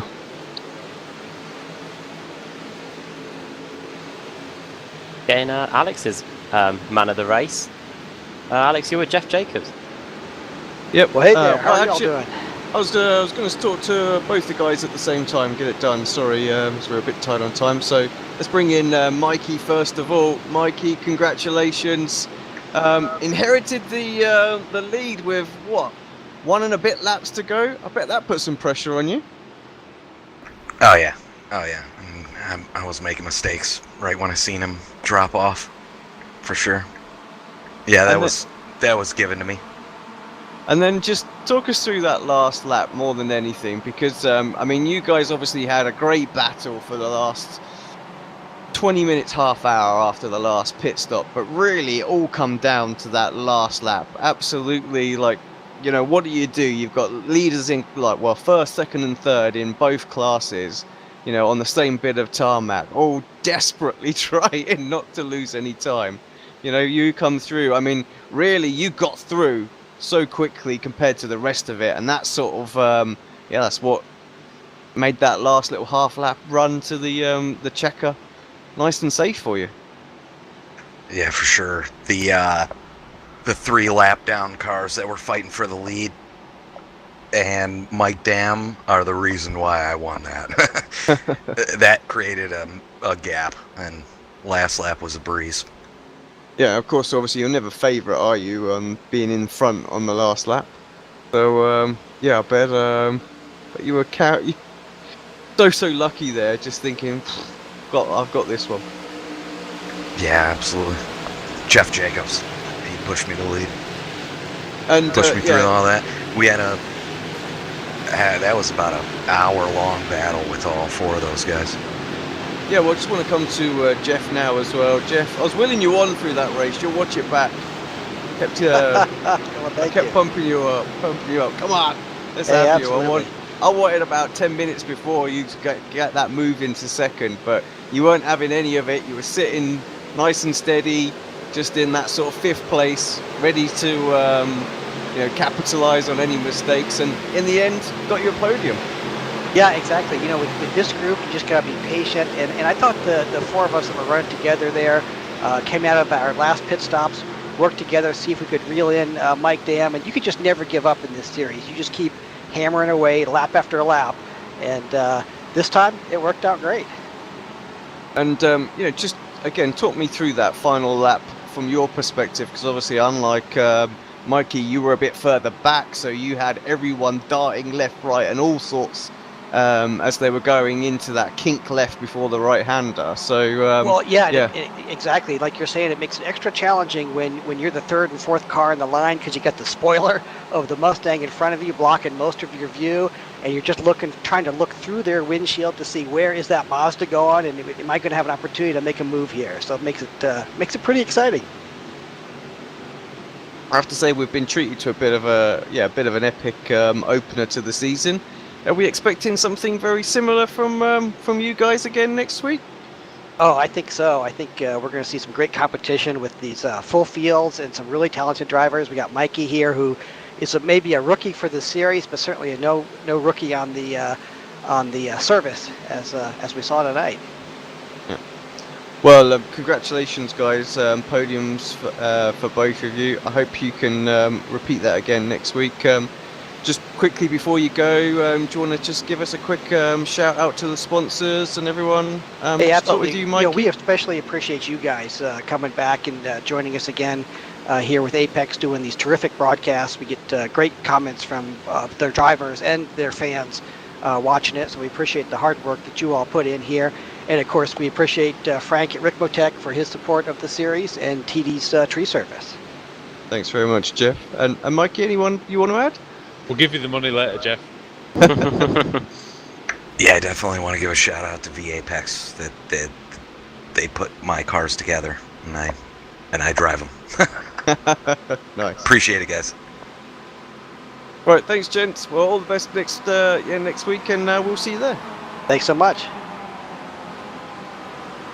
I just want to point something out very, very quickly before we finish. I was just looking down the results for the Mustangs, and there were 1, 2, 3, 4, 5, 6, 7 battles that were resolved by less than 1/10 of a second, Alex. That is just amazing.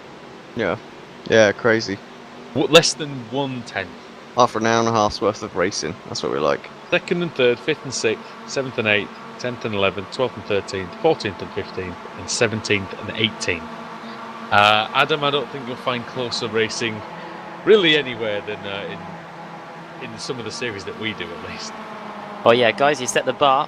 You can only get worse from here, you could say. But we yeah, what a great start to the season. Daytona's delivered again, and yeah, next week, see what this series brings. Can't wait for it. Great stuff. Well, what a start to the season it's been, everybody. Thank you, everybody, for tuning in, and we will see you at 8 p.m. tonight for the BSR Formula Renault Series, Thursday for the BSR Touring Car Championship, and Friday for the Billy Whiz fundraiser. Well, from all of us here at Apex Racing TV and iRacing Live and the Ricmotech Sports Car Series, it's good night.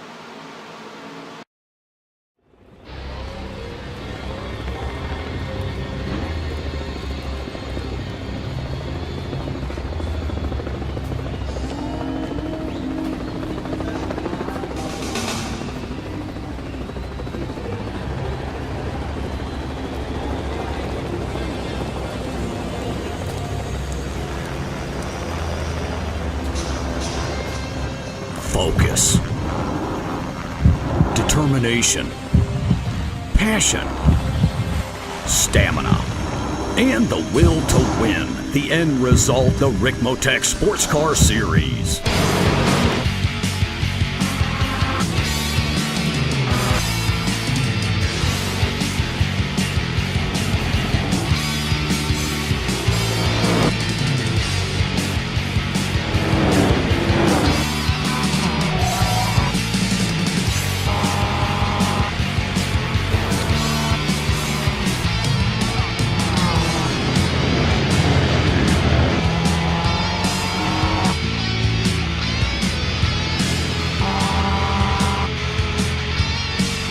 Extreme Motorsports brings you the Ricmotech Sports Car Series, brought to you by Ricmotech high-performance sim racing equipment, and in part by TD's Tree Service. Live coverage Mondays, 9 p.m. Eastern.